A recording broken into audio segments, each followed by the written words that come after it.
A werewolf shifter romance written by Defying. Part 1. Chapter 1. The bright afternoon sun peeked through the green leaves of the forest. Birds chirped happily all around me as I moved through the thick plants. I had been walking for a long time, probably an hour or more. By now, I must have been far from my house. If I could even call it a house. I stepped out of the trees and into a big open meadow filled with soft, swaying grass. The gentle sound of water trickling over a tiny waterfall into a clear pond made me feel a little calmer. I took a deep breath, but my chest ached as pain shot through my sore rib. It didn't bother me too much, I was used to pain. The cool evening breeze brushed against my skin as I sat on the soft ground with my legs crossed. The sky reminded me of paintings, with soft strokes of pink and orange spreading across it. I lay back, sinking into the peacefulness of the moment. But my mind couldn't push away what had happened earlier that day. "Lena. Where's my food?" my father shouted. "I just got home." "I haven't had time to cook yet," I answered calmly. "I work all day for you, and this is how you thank me? I should throw your lazy, ungrateful self out onto the street."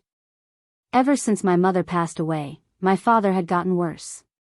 He had never been a great dad before, always partying late at night, demanding whatever he wanted, hitting my mom, keeping all the money for himself, and always bringing home young women for fancy dinners. But now? Now he was even worse.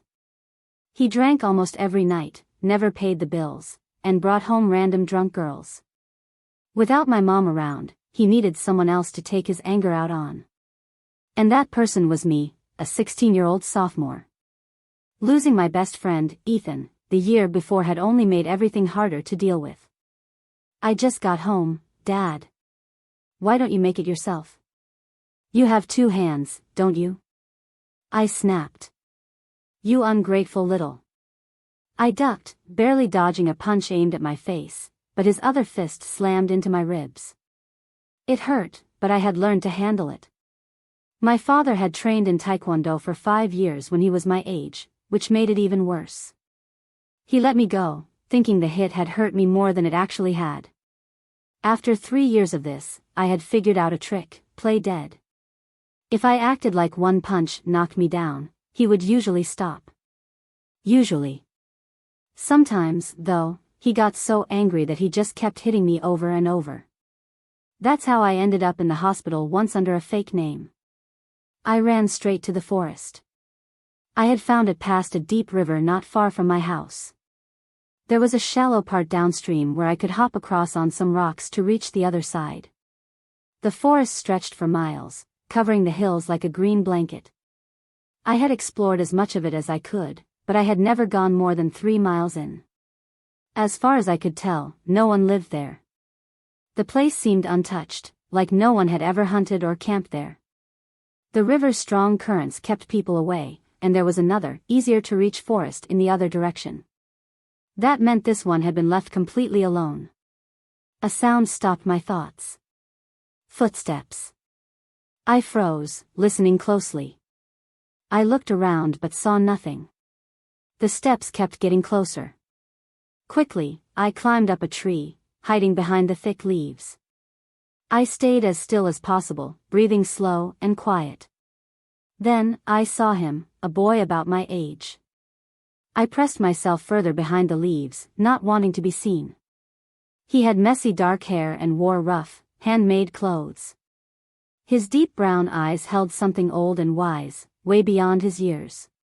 His face had sharp angles, and he looked strong, way stronger than a boy his age should be. He glanced around like he was searching for something. He hadn't seen me. Not yet. The boy stepped further into the clearing, still looking left and right. Then, out of nowhere, he leaped forward, arms stretched out as if he was about to land flat on the ground. But in a split second, he disappeared. Instead of the boy, a dark-colored dog stood where he had been, running away from my tree. I stayed frozen in my hiding spot, my heart pounding. What just happened? Had I imagined it? No, I had seen it with my own eyes.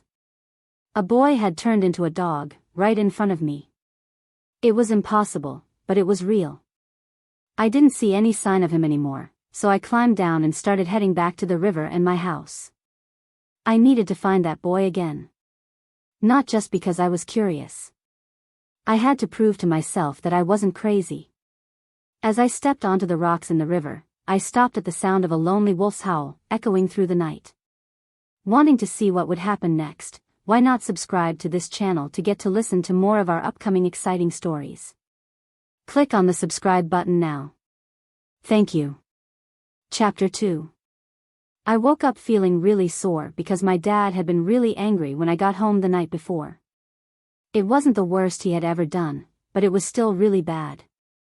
My face had a bunch of cuts shaped like his fists, my arms were covered in bruises from him grabbing me, and my wrist hurt a lot. It could have been worse, sure, but that didn't stop it from hurting. When I sat up, a sharp pain shot through me, making me wince. As the sun began to set, I snuck out of the house dressed in my hiking clothes and ran straight to the river.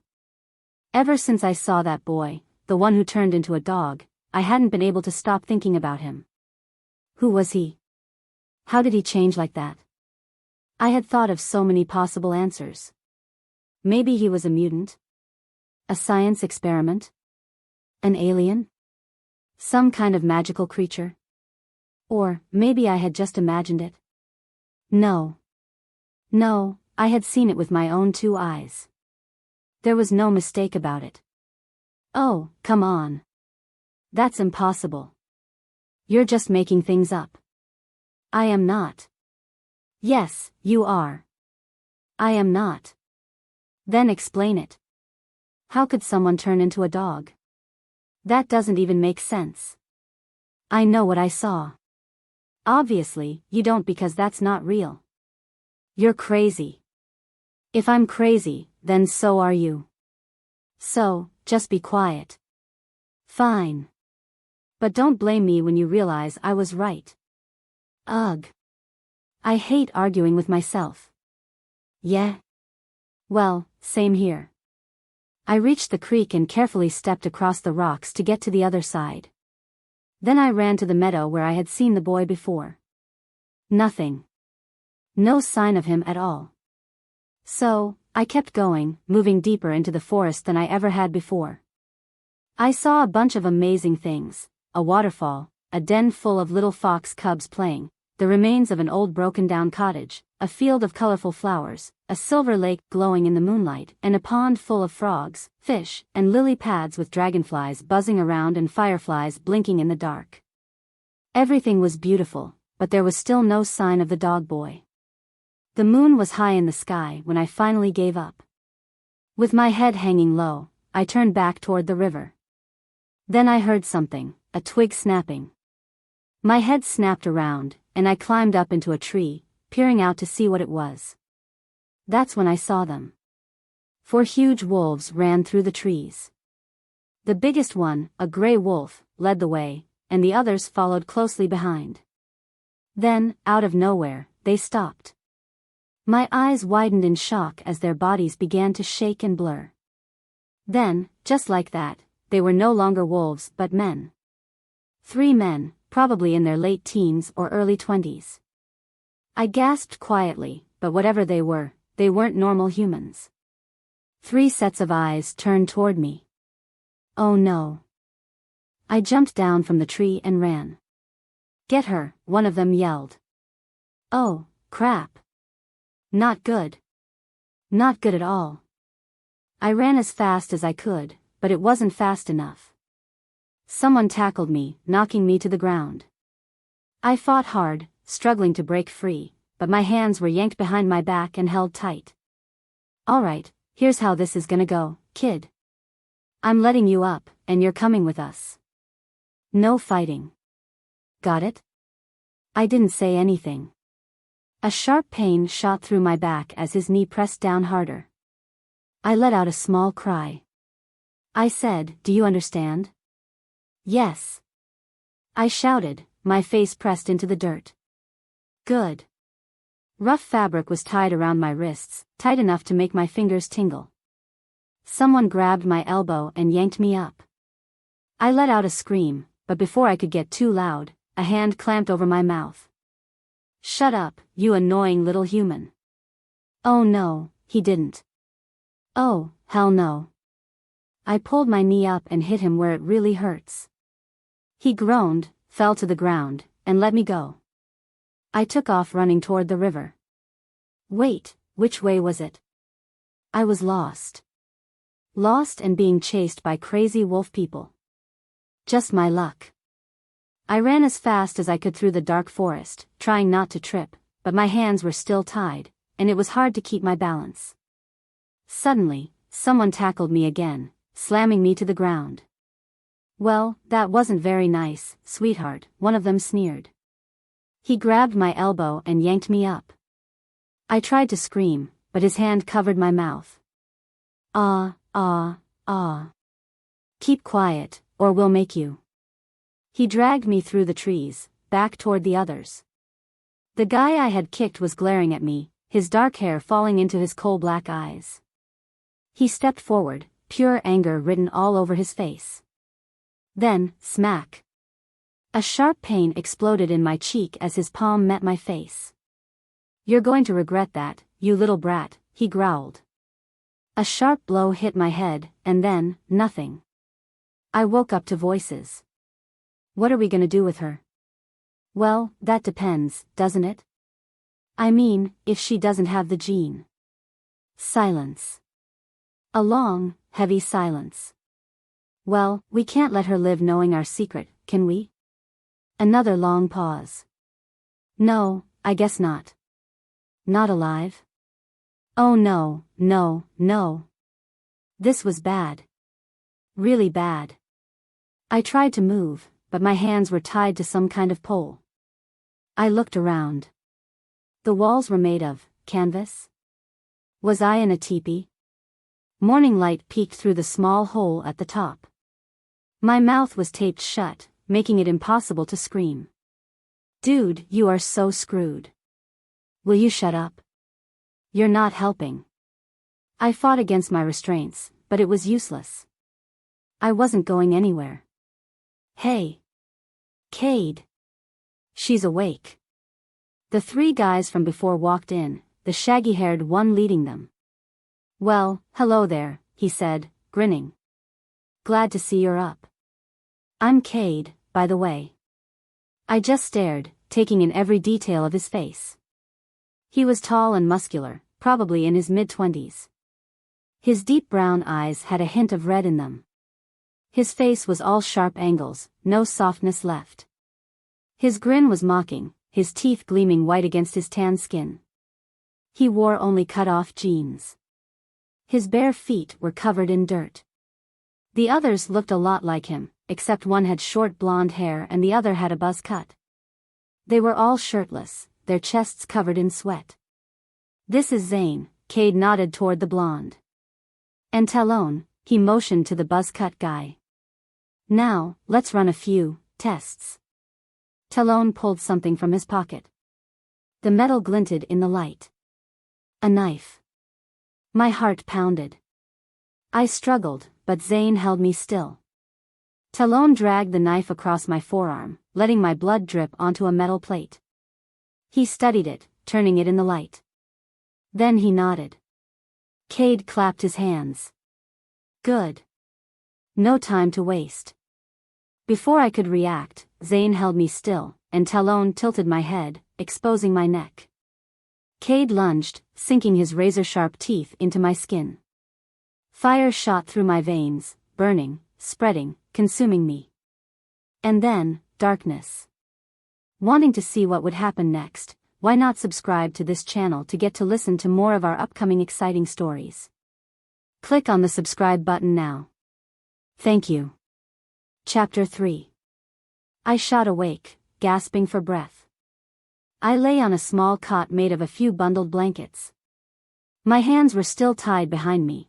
I struggled only to realize that instead of fabric, a set of metal cuffs locked my wrists together. I slumped back down, exhausted. I could smell 3 people approaching the tent. Wait, smell them? My gaze moved around the tent, noticing every stitch in the fabric and every groove in the wooden poles holding it up. I could detect the earth, the trees, sweat, something burning, everything. My ears tuned into even the faintest of noises, from a tiny mouse chewing on a seed over 100 feet away to the synchronized inhaling and exhaling of multiple lungs. A rhythmic, sloshing sound crept closer and closer. Cade, Zane, and Talon entered in flawless formation. "Good to see you awake." Cade smirked. He crouched beside me, and the strange sloshing noise intensified. Thump, slosh. Thump, slosh. I suddenly realized I was hearing their heartbeats.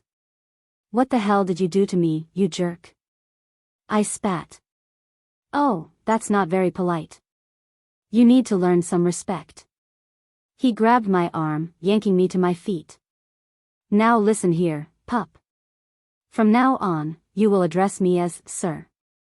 You will follow every command I, Zane, or Talon give you. Understand? I'm not doing anything you say. Not until you give me some answers. You're in no position to make demands. Like I said, give me some answers." I ignored his words. "What did you do to me? Why is everything so sharp?" He frowned at my defiance. "We changed you. That's what happened. Welcome to the world of werewolves, kid." Werewolves? So that's what they were. But what about the full moon thing? Last night wasn't a full moon. Well, Hollywood isn't exactly known for getting things right. Wait. Changed me? Does he mean? I am Why you did what to me? I stammered. You're one of us now.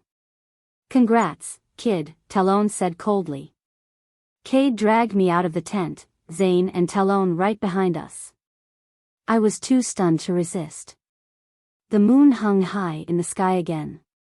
Even though it was night, I could see everything as if it were daytime, except the colors were muted into shades of blues and grays instead of the vibrant greens and browns of the forest. My eyes absorbed every detail of the small camp, teepees of different sizes scattered around a clearing. A few people walked about, all looking eerily similar to Cade, their faces just as harsh. They led me into the trees, the camp disappearing behind moss and bark. On the other side of the tree line lay a flat, open field. This is our training ground. Zane and Talon will teach you here. Teach me what? My voice was hollow. Fighting, hunting, shifting, the basics. I nodded. Oddly, I wasn't as shocked as I should have been. Or maybe it just hadn't fully hit me yet. Zane? Cade handed me off to Zane and walked away. All right, kid, here's the deal. We're taking off the cuffs, but no running. Got it?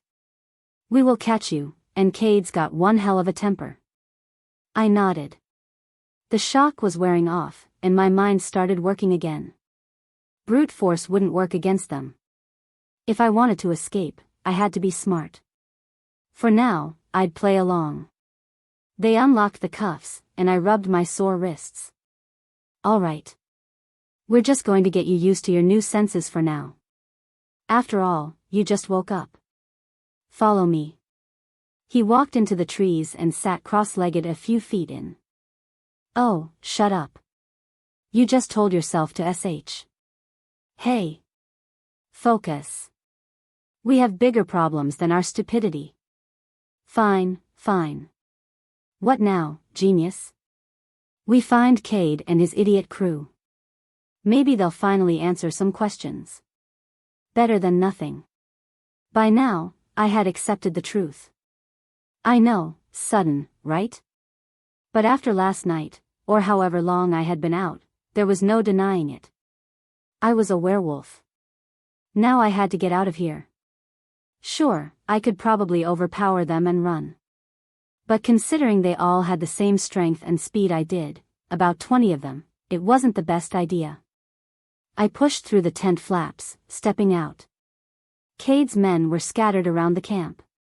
Their eyes burned into me as I walked, and I flushed red, feeling incredibly self-conscious. Despite my lack of a shirt, I wasn't cold at all. I made my way toward the largest tent. If anyone had a big enough ego to claim the biggest space, it was Cade. I shoved the flaps aside and entered. Cade, Zane, and Talon sat in a small circle, talking. They turned to me, slightly surprised. Their eyes lingered too long. I shot Talon a death glare before shifting my attention to Cade. Cade. My voice was ice. Yes? I want answers. Please. I barely forced the last word out. Fine. Sit. I sat outside their circle, struggling with my bound hands. Ask. First, could you, please, take these off? I held out my arms, forcing the word out again. Promise not to run? I hesitated. Yeah, not happening. Sure, you can promise. Just break it later. Who cares? True. Yes, I promise, I said, voice smooth. Cade eyed me. Nice try, kid.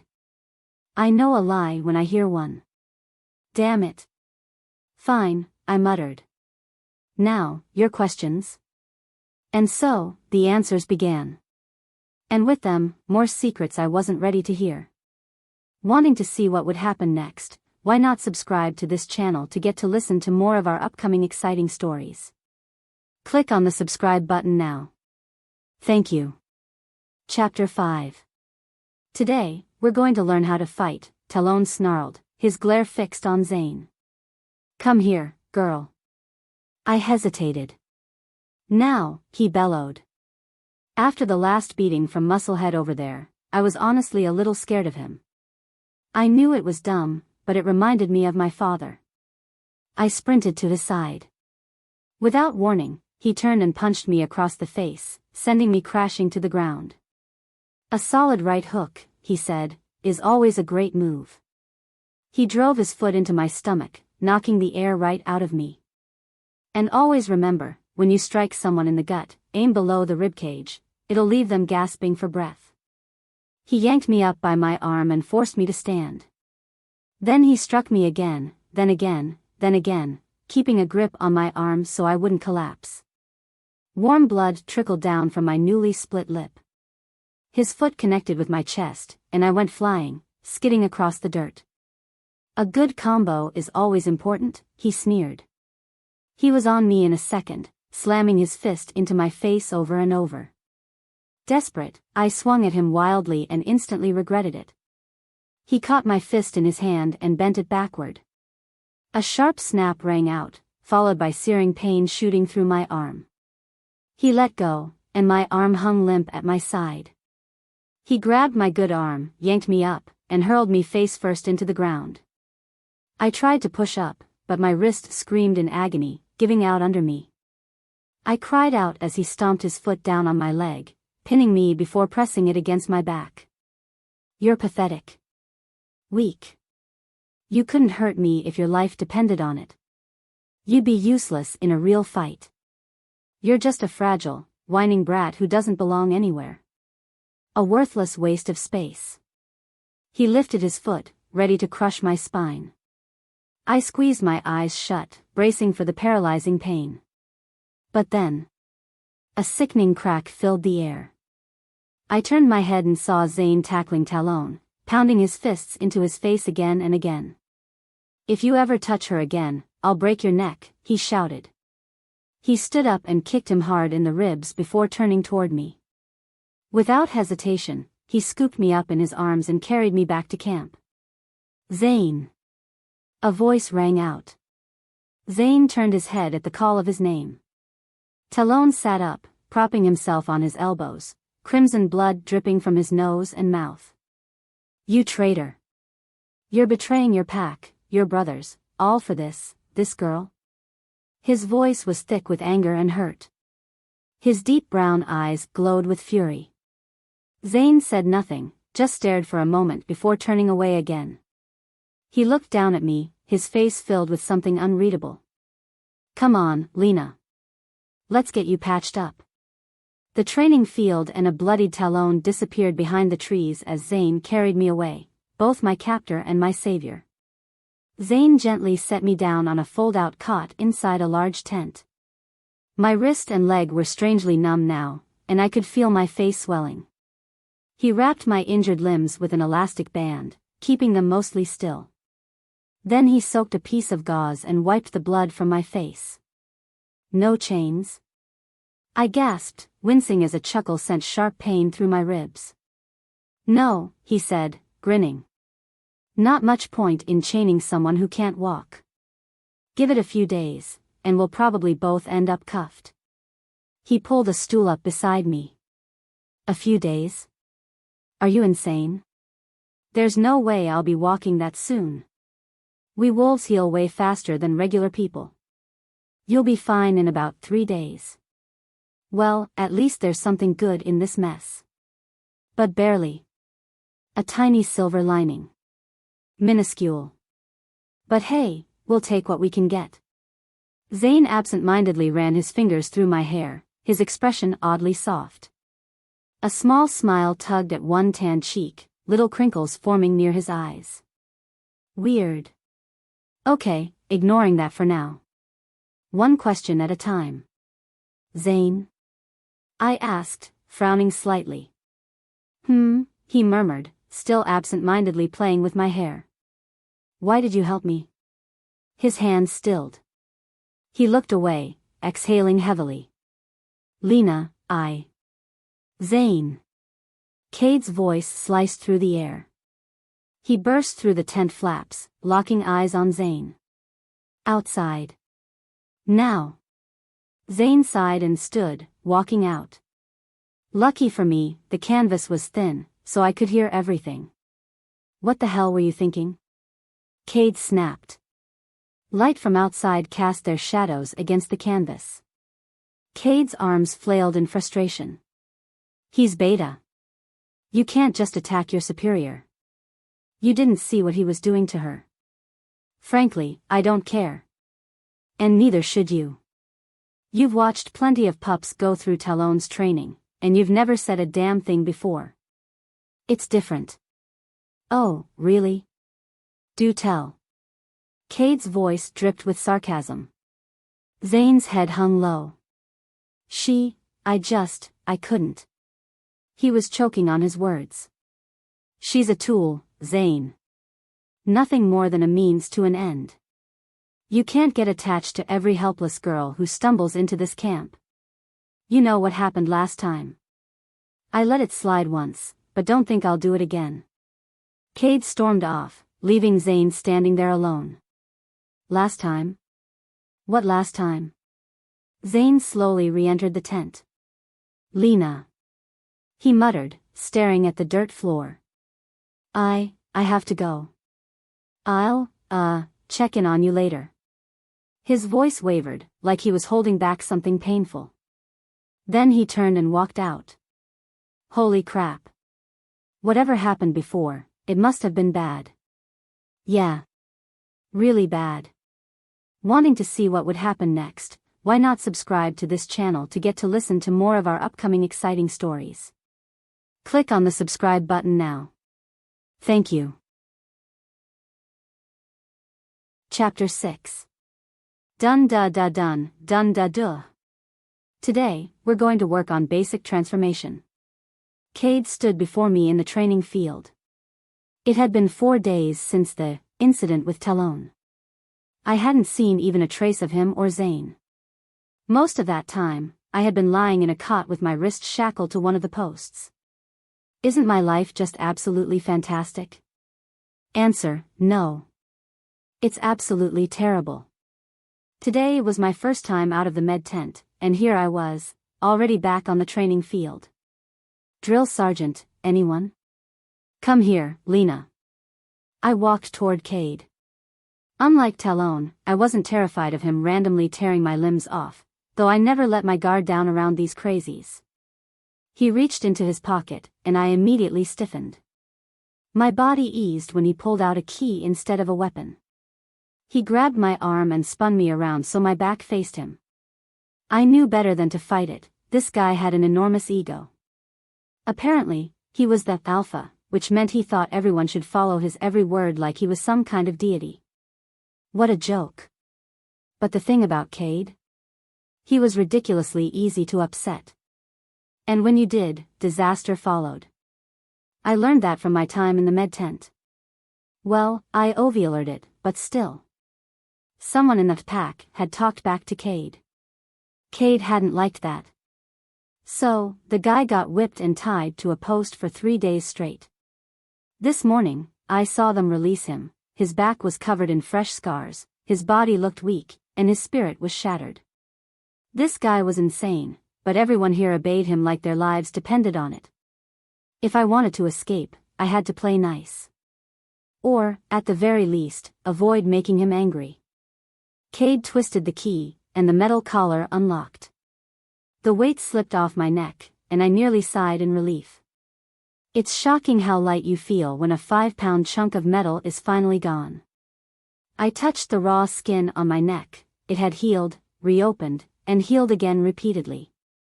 Now, it felt smooth, almost like scar tissue. Now, Cade started, last time you transformed, it was unintentional, triggered by intense emotions. Eventually, you'll learn to control those emotions. But today, we'll focus on shifting at will. I nodded, pretending to listen. In reality, my mind was running calculations. The distance between me and Cade. The space between us and the camp. The path to the woods and to freedom. He had taken the collar off. Maybe now was my chance. My eyes darted around, searching for an escape. Cade must have caught on because he whistled sharply. Immediately, 4 of the pack burst through the trees. I didn't know their names, but I had seen them before. He gestured with his hands, and they spread out, blocking every exit. No running today, he smirked arrogantly. Perfect. Just perfect. Now, when you transform, you have to feel it in your heart. You have to believe you are a wolf. Become the wolf. You are the wolf. Be the wolf. Seriously? Dude, are you a fortune cookie? I almost laughed out loud. Be the wolf? Come on. I bit the inside of my cheek to keep quiet and nodded. Close your eyes, he instructed. I obeyed. Imagine yourself as a wolf. Feel the wind in your fur. Feel the ground beneath your paws. Let your instincts take over. I inhaled deeply, focusing on the image of the wolf I had seen in the water that night. White fur. Black nose. Oversized paws with sharp claws. Gleaming fangs strong enough to bite through iron. Golden eyes. The strange black marking on my left eye. I let everything else fade. My mind emptied, letting the wolf take control. Silence. A complete void, no light, no sound, nothing. I could have been there for hours or just seconds. A sharp pain spread down my spine like a blade dragging against my skin. I shuddered as the pain tingled in its wake. Then, suddenly, I felt free. Like I had just broken out of a cage that had held me for far too long. I opened my eyes, and instead of my normal hands, I saw a white muzzle. My senses exploded.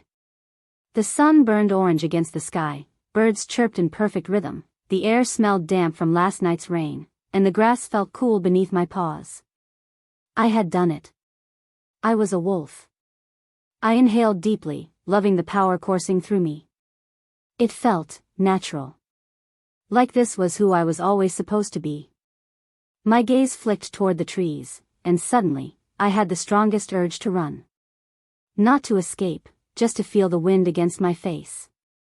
To let my legs stretch as far as they could. To feel the rush of the earth beneath me. I wanted to run. Good, Cade's voice snapped me out of my trance.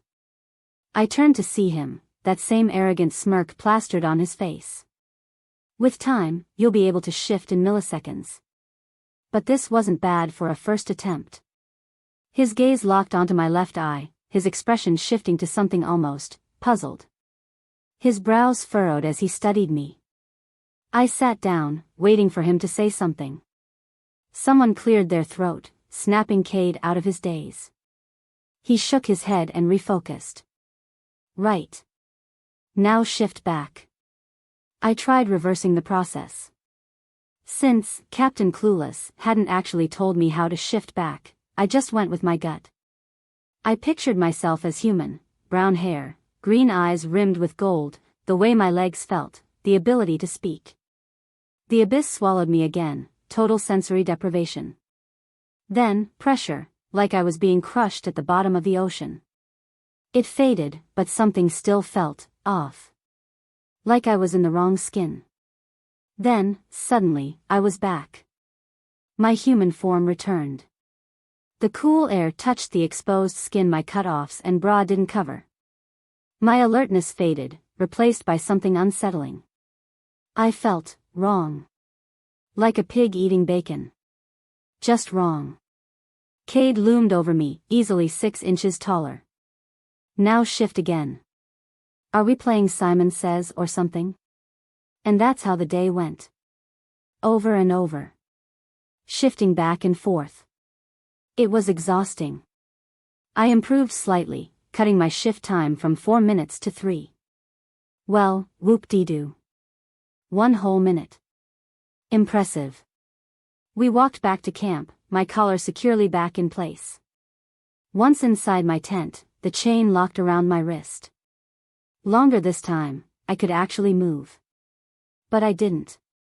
I sat still, lost in thought. Then Zane entered, carrying 2 trays of food. Room service, he grinned. Hey, Zane. Hey, Lena, how are you? I'm alright, I suppose. Aside from the obvious, I rattled the chains on my wrist. His grin vanished instantly. Right, anyway, here's your food. He set a tray in front of me, cooked meat from some unknown animal, a piece of bread, and crackers. He also handed me a bottle of water.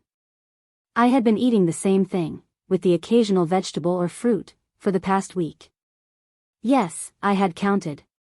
7 days, or at least, I thought so. Let's just go with 7 days. Time felt frozen here. It meant nothing. You slept when tired. Ate when hungry. Trained when the bozo squad told you to. That was the routine. If it weren't for the sun moving across the sky, I wouldn't be able to tell one day from the next. Night and day blended together. It was beyond frustrating. Zane sat next to me and began to eat. I grabbed the meat with my hands and started biting off chunks. Yes, I ate with my hands. Let's just say, manners weren't exactly a priority here. Or any form of etiquette, really. So, I said, my mouth half full. Haven't seen you around much lately. I was dying to ask him about what Cade had said, the other time. But judging by Zane's reaction when Cade mentioned it, it seemed like a sensitive topic. Yeah. He muttered, his forehead creasing. I've been busy. Doing what? Nothing major, just stuff. Uh-huh. Sure. What kind of stuff? I pressed. You're nosy, you know that? I'm not nosy, you're just avoiding a straight answer. He sighed. Just boring pack duties, that's all. If you say so. He rolled his eyes. Fine, don't believe me. All right. So how long until I'm unchained? I changed the topic. The constant restraints were driving me insane. Okay, that was putting it lightly. It felt like a chainsaw ripping through my last bit of patience. Until Cade decides you won't try to run. It would be really stupid if you did, though. And why is that? Well, Cade and Talon have a bit of anger management problems. I cut in. Well, I was going to say a short fuse, but that works too, he chuckled. If you tried to escape, and we caught you, because we would, it wouldn't be pleasant for you when you got back. I remembered the poor guy who mouthed off to Cade. He got 5 lashings and was tied to a post for 3 days. If that was the punishment for talking back, what would they do to me for attempting to escape? I shuddered at the thought. Well, I just have to make sure I didn't get caught, then. Oh, and if you want them to start trusting you enough to be unchained, Zane S. Lucasard at my made-up word, you might want to start calling them, sir. I shot him a sideways "You've got to be kidding me" look. Just trust me on this one. He turned his head slightly and met my gaze. If you want them to trust you, he spoke slowly, emphasizing every word, like he was trying to tell me something without saying it outright, try being a little more cooperative. I stared at him, trying to decipher what he was getting at. If I want them to trust me. What could I gain from their trust? Well, like he said, they'd take off the chains. Right, but, wait, they'd remove the collar too. Yeah, and no more guards at training. They might even let us go outside the camp alone. If they trusted me, we could escape. I nodded subtly, signaling that I understood. He smiled. Good. He stood up. I need to go, but I'll check in on you soon. Don't forget what I said. I won't. All right, bye. He gathered the empty trays and left, leaving me sitting there with a newfound spark of hope. But unfortunately, that hope came at a price. I had to swallow my pride and bow down to the self-proclaimed almighty Cade. Great. I laid on my makeshift bed and let sleep take over.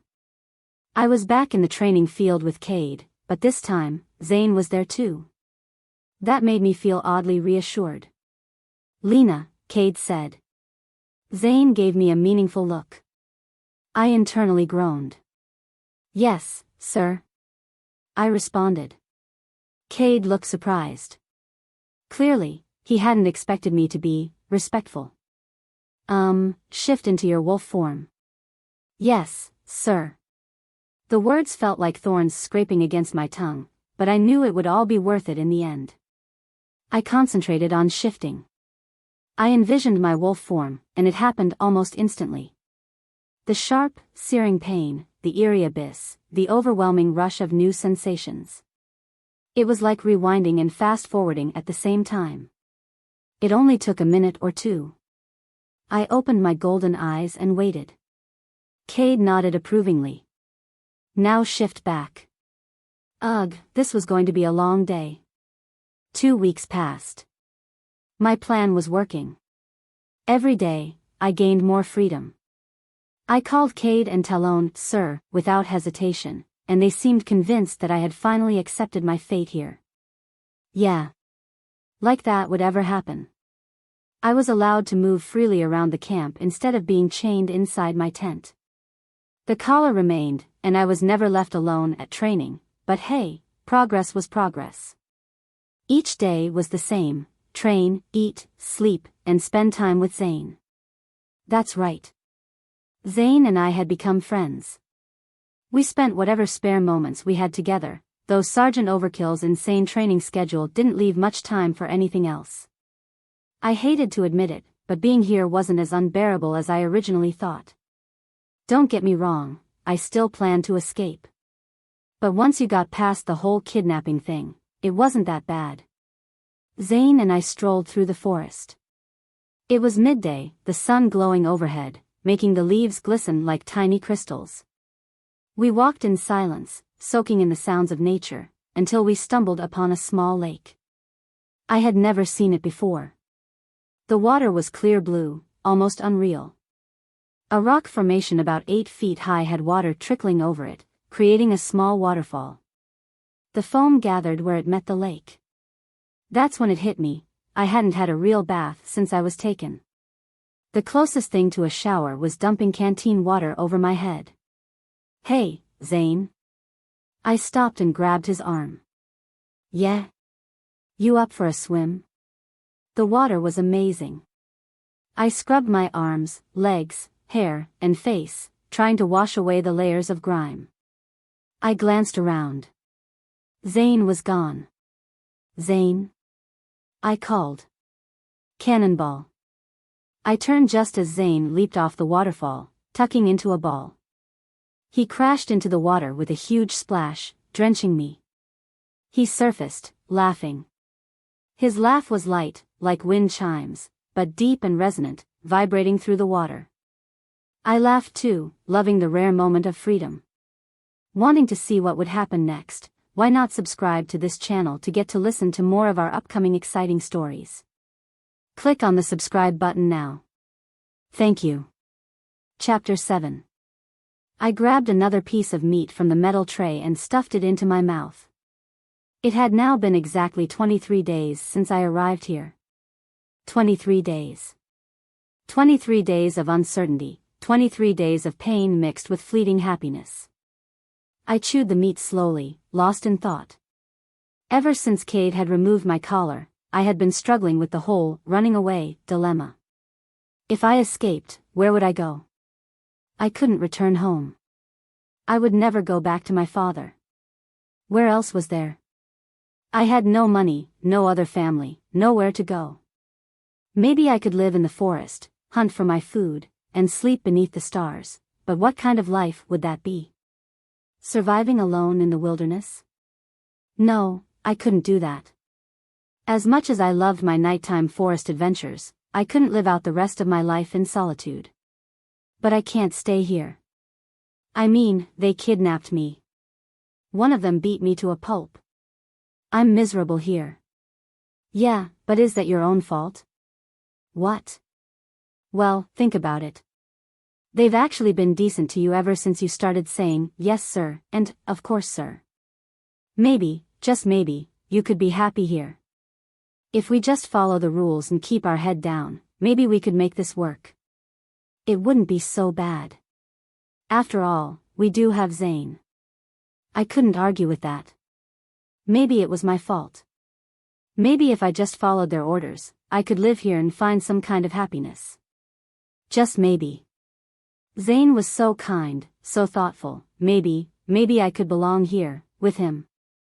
I glanced at Zane beside me. He was gulping down food, completely unaware of my staring. Maybe, just maybe. Zane and I sat in the camp, playing Mancala with holes dug in the dirt and stones we had gathered. It was Zane's turn, and he was taking forever.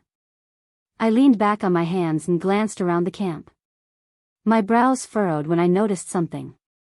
Hey, Zane. Yeah, he responded, eyes still fixed on the game board. Are there any other girls in this camp? I scanned the area, seeing boy after shirtless boy sitting, eating, or chatting. Not a single girl. Why hadn't I noticed this before? He finally looked up. No, he answered simply. Why not? I pressed. He hesitated, then looked back up with a smirk. Not all girls can be as tough as you. And as you've probably realized, you have to be tough to live with us. There was a hidden message in his words, even if he hadn't intended one. I had to be tough to survive here. I had to be tough to make it here. I decided not to push the subject, for now. Hours passed before I was called for training. Zane, run her through advanced combat training. She's mastered the basics, it's time to take her to the next level. Cade's words sparked a strange sense of pride in me. Zane nodded. Spar with her. Let her get a taste of real battle. Cade turned back to the camp, leaving us alone in the clearing. Zane turned to me with a grin. You ready? He asked. Very, I replied, smiling back. Don't worry, I'll take it easy on you, he teased. I think I'm the one who should be going easy on you. We'll see about that, Zane laughed before shifting into his wolf form. He was bigger than me but much smaller than Talon, roughly the size of a bear. His fur was ashen gray, fading to a lighter silver near his stomach. Black streaks marked his face, and a white stripe ran from the tip of his muzzle to the back of his head. He lowered his front paws and wagged his tail, just like a playful dog inviting a game. I shifted into my wolf form and copied his stance. A low growl rumbled from my chest, daring him to make the first move. We circled each other, eyes locked. Then, in a flurry of claws and fangs, we clashed in the center of the clearing. My paws braced against his shoulders while his teeth gripped my scruff. He shook his head fiercely, jerking my neck from side to side. I reared back, dragging him with me. We flipped and landed on our feet again. I lunged, landing on his back, sinking my teeth into his scruff, holding on tightly without piercing the skin. He twisted and bucked, trying to shake me off. I clung on, determined. Eventually, he threw me off, and I hit the ground hard. I rolled to my feet but wasn't quick enough. He barreled into me, pinning me beneath his weight. His wolfy smirk told me he knew he had won. Then I remembered a trick from a movie and went completely limp. I closed my eyes, barely breathing. Zane let out a concerned whine and loosened his grip. Ha! Gotcha! Total sucker. The moment he released me, I twisted and swept his legs out from under him. In a heartbeat, I had him pinned. He wriggled, but I kept him down. A triumphant growl rumbled from my chest. Zane panted, exhausted, then let out a short bark, the signal of surrender. I released him and stepped back, shifting back into my human form. I couldn't stop the giddy grin from spreading across my face. Zane, still lying on the ground, phased back too. "You tricked me," he said, half laughing. "Yep, that was kind of the point. Where did you learn to fight like that?" I looked down, recalling old memories. I used to live in a rough neighborhood. I learned from a local street gang. Well, they called themselves the Freedom Fighters. My friend was part of them. Thinking of Ethan sent a fresh ache through my chest. It had been over a year, but the pain still lingered. They weren't the bad kind of gang, not the ones that killed over drugs. They protected people like me, from the real bad guys. I remembered it all so clearly. Training in back alleys with Blake, the gang leader, and Ethan. Learning to fight with knives, self-defense, how to find an opponent's weakness, how to disarm an attacker, basic survival in our world. Ethan's face flashed in my mind, those bright green eyes flecked with blue, the tousled brown hair anyone would envy, that infectious grin that could turn even the darkest day bright. I smiled at the memory. God, I missed him. "Well then," Zane said, shaking dirt from his clothes. "Ready for another round?" "Hell yeah." I grinned, eager for any distraction from my thoughts.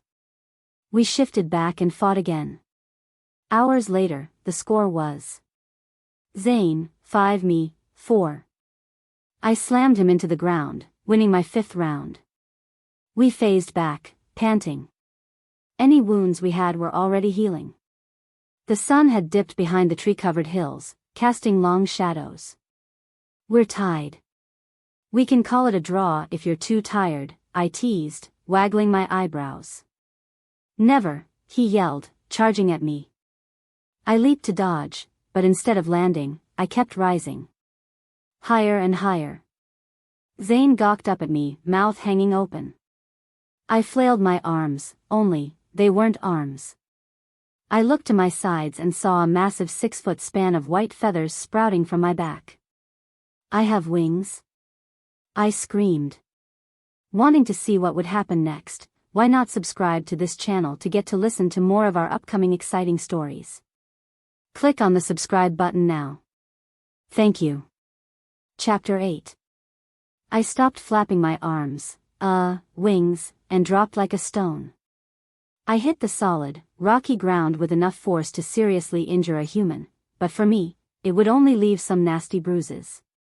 I stood up and spun in circles like a dog chasing its tail, trying to get a good look at the wings. Zane was still staring at me, eyes wide in shock. I lifted my arm and peeked underneath it at the wing.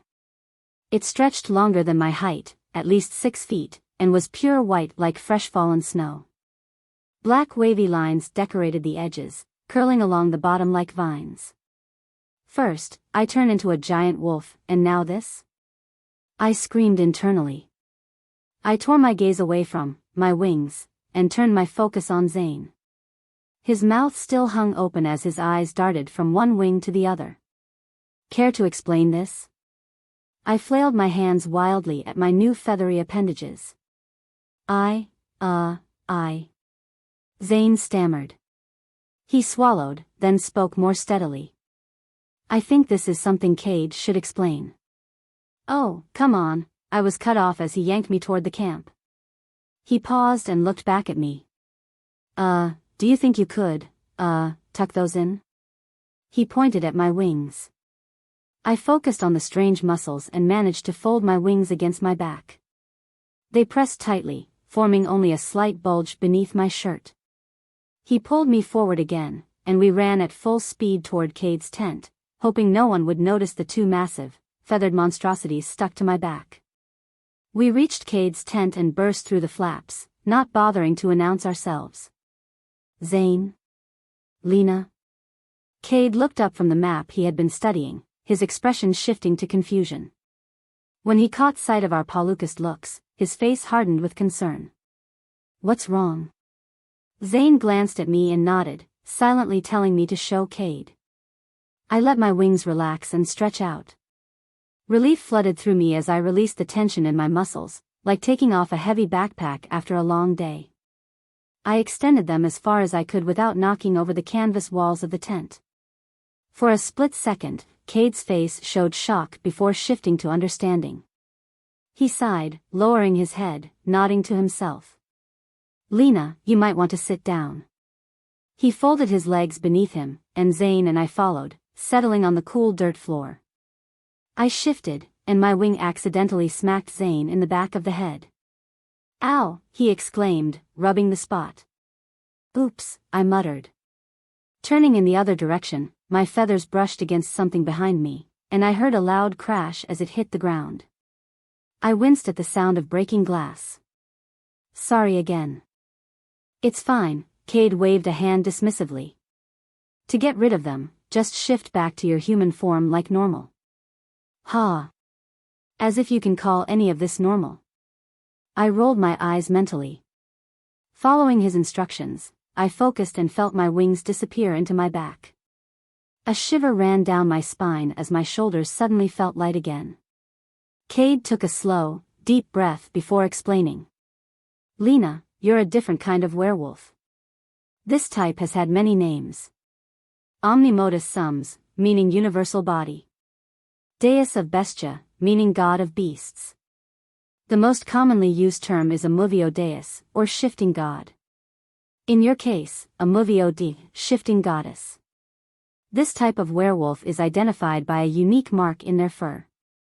The symbol varies for each person, but it always appears unnatural, like a tattoo. Instantly, the image of my face with the black marking around my eye flashed in my mind. Movio deus wolves are created by a mutation in the werewolf gene. It's completely unpredictable, and we don't know why it happens.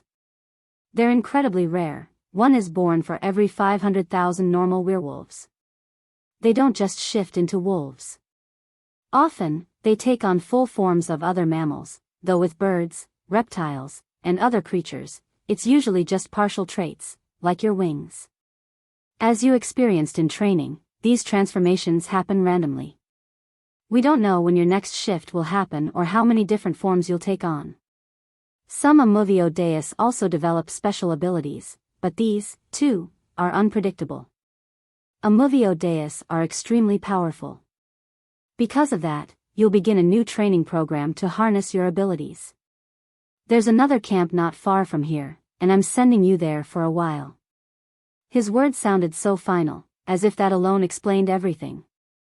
While it did answer some questions, it left me with even more. As if turning into a werewolf wasn't bad enough, now I'm a mutant werewolf? Just my luck. Oh, will you stop feeling sorry for yourself? It's getting old. Oh, shut up. You just told yourself to. Must we do this again? Ugh, whatever. But, why isn't Cade happy about this? You'd think having a powerful mutant in the pack would be a good thing. He looks worried. I looked up at Cade. His face was creased with concern, his lips pressed into a tight line. Huh. You'll be escorted to the other camp to meet your instructor there, Cade said, breaking my thoughts. Sir? Zane spoke up. Yes?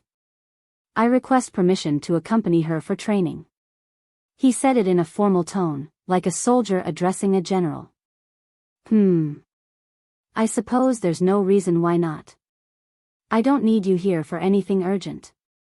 All right, you may go, but you'll follow Silas's instructions exactly. Understood? Yes, sir. Same goes for you, Lena. I had no idea who Silas was, but I nodded. Yes, sir. All right. You'll leave at first light. Dismissed. I was still processing everything Cade had told me. So, I was a mutant among mutants. Fantastic. As we walked back to my tent, I finally voiced my thoughts. How long? Huh? How long have you known? I didn't know for sure. I gave him a don't lie to me look. Okay, we suspected. But Cade was hoping otherwise. Why?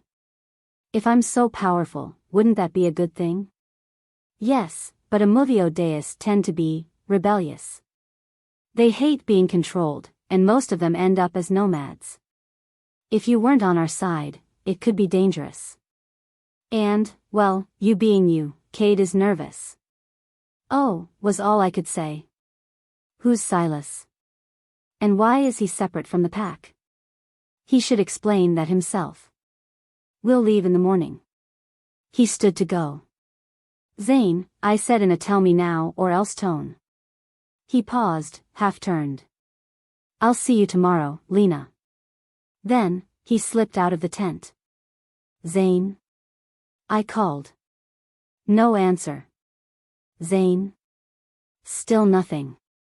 I sighed and flopped back onto my blankets, curling up. I let my heavy eyelids close.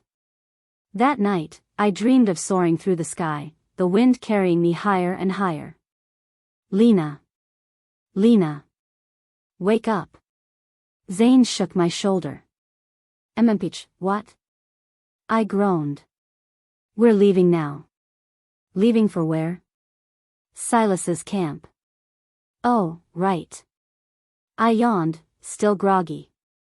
Come on, Sleeping Beauty, let's go. He grabbed my arm and pulled me to my feet. All right.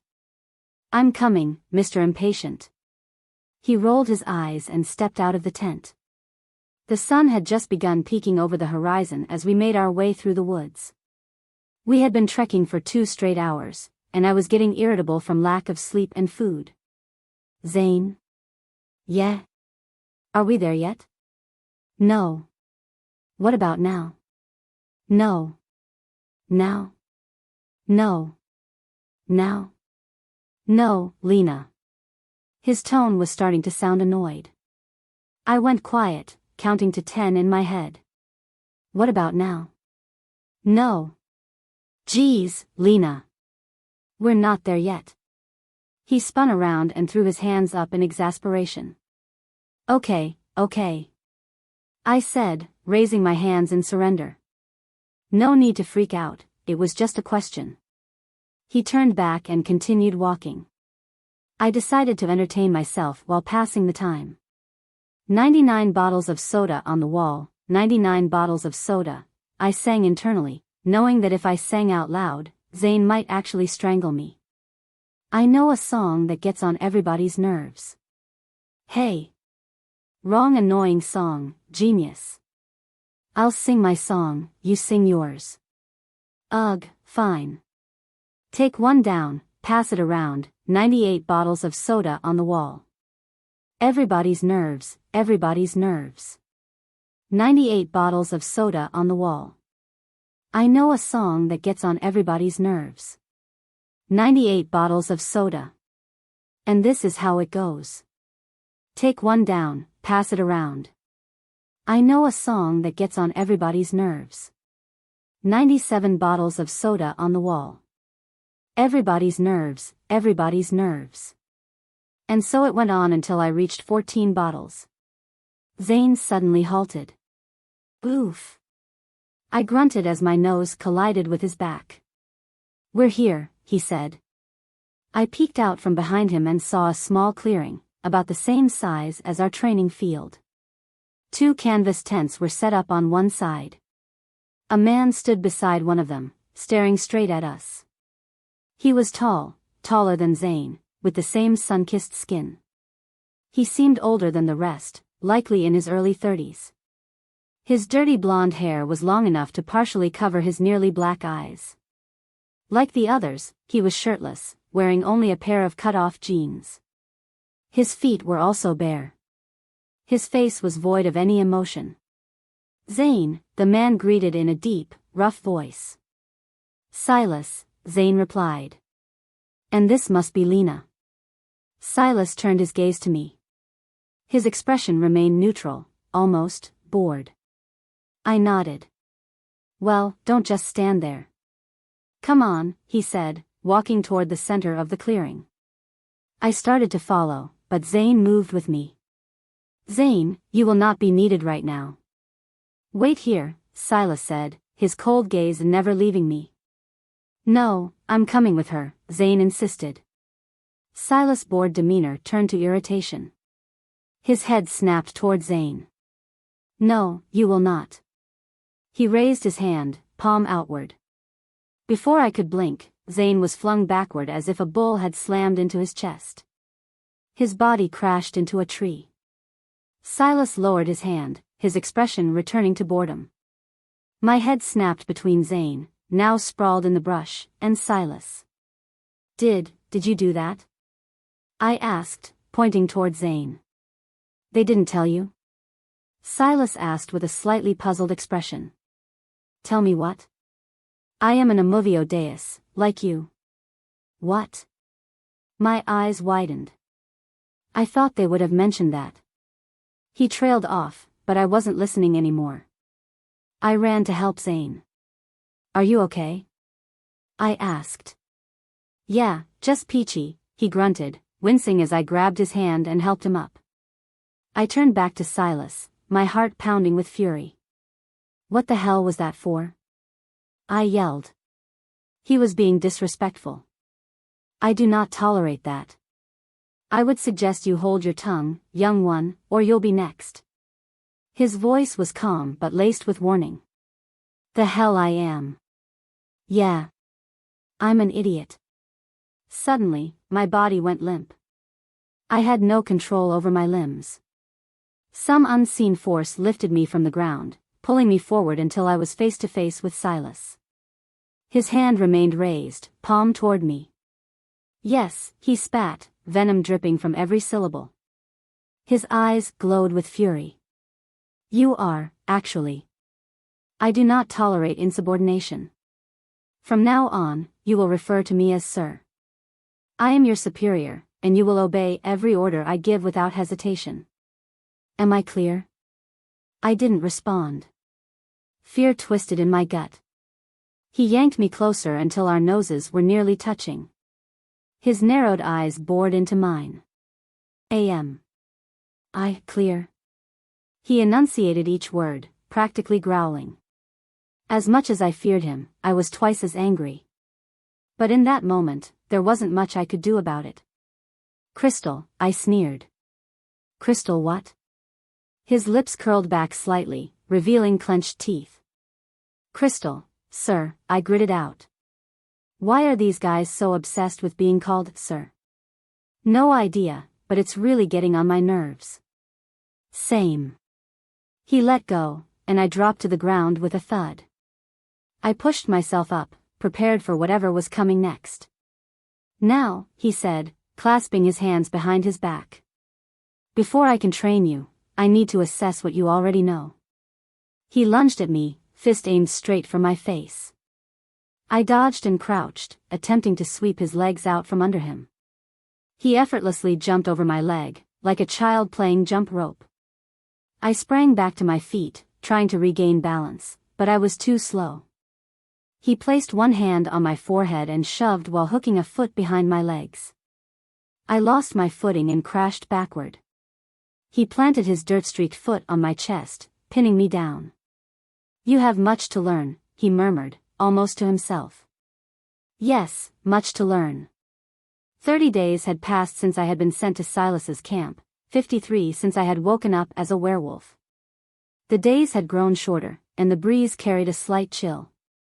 After the unbearable heat of July, everything seemed cooler. I kept careful track of time by scratching marks under my blanket.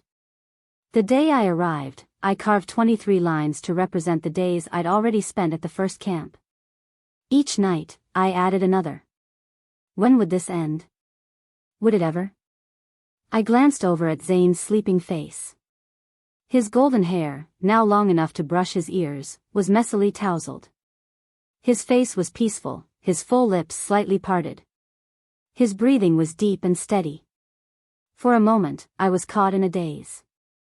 Then, shaking myself from my thoughts, I laid down, shut my eyes, and let my restless mind drift into darkness. Wanting to see what would happen next, why not subscribe to this channel to get to listen to more of our upcoming exciting stories? Click on the subscribe button now. Thank you. Chapter 9. We're heading to the main camp today, Silas informed us after our usual morning run. Cade needs an update on your progress. Zane and I followed Silas through the dense forest as we made our way back to the camp. After some time, boredom started creeping in. I spy with my little eye something. It's a tree. Ah, how'd you guess? 1. All we can see are trees. 2. I can hear your thoughts. Good point, damn. 99 bottles of beer on the wall. We already did that one. Fine, Miss Picky. It's a world of laughter, a world of tears. Found a peanut, found a peanut, found a peanut last night. It's a world of hopes and a world of fears. Last night I found a peanut last night. There's so much that we share that it's time we're aware. After what felt like an eternity of swapping between the two most annoying songs in existence, we finally reached the camp. As we entered, every eye turned in our direction. The camp was bustling, but our small group, led by Silas, stood out as we made our way to Cade's tent. Inside, Cade, Talon, and 2 other men sat around a map, discussing something intently. Cade looked up and smirked. Well, Silas. Good to see you again. He extended his hand, and Silas shook it with the same lack of enthusiasm he showed for everything else. Likewise, Silas replied in his ever monotone voice. Cade turned to me next. Lena, I trust your training has been going well? Oh, absolutely.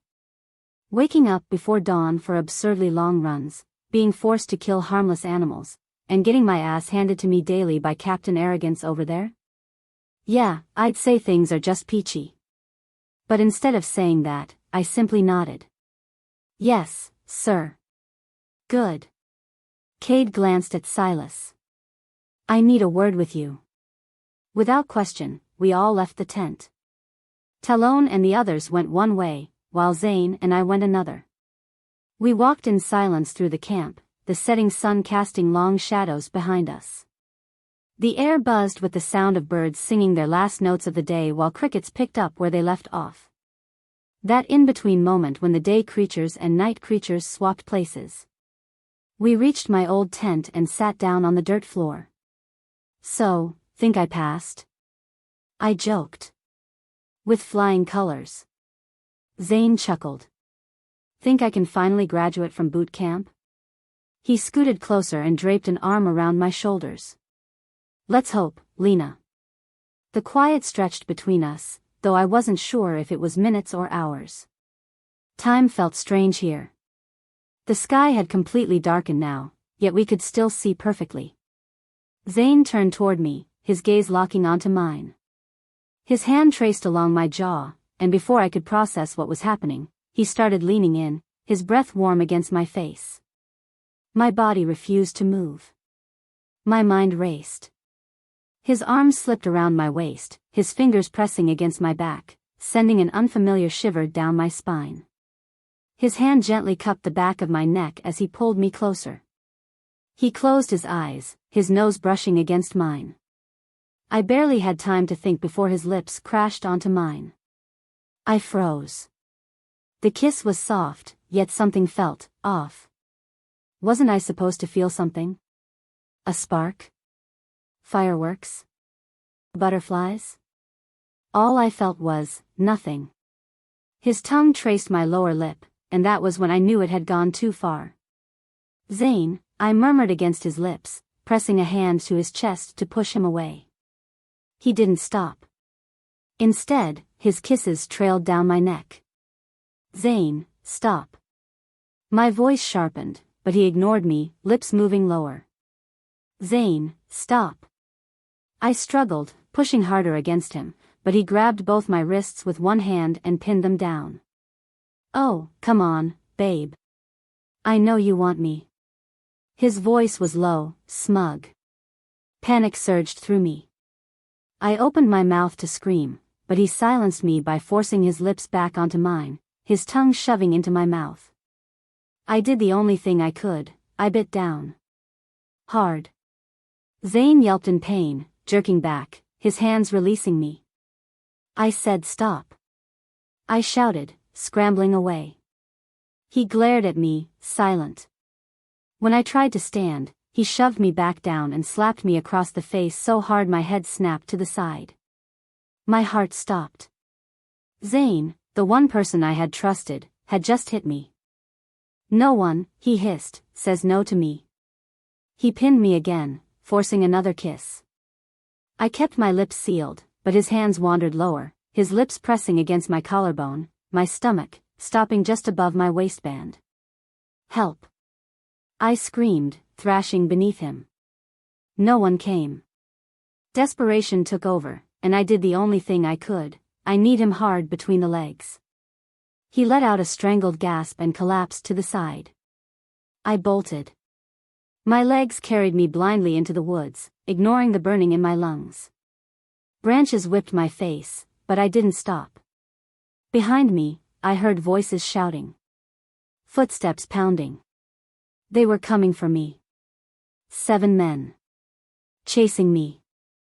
I ran faster. Then, an iron grip yanked me back. More hands grabbed at me, forcing my arms behind my back, slamming handcuffs on my wrists. I struggled, kicked, screamed, but there were too many of them. Then I saw him. Zane. Standing next to Cade. Watching. I thought we had an understanding, Lena. No running. Cade shook his head in mock disappointment. No. Cade, you don't understand. Zane, he tried to, he. And why should that matter to me? Cade interrupted with a smirk.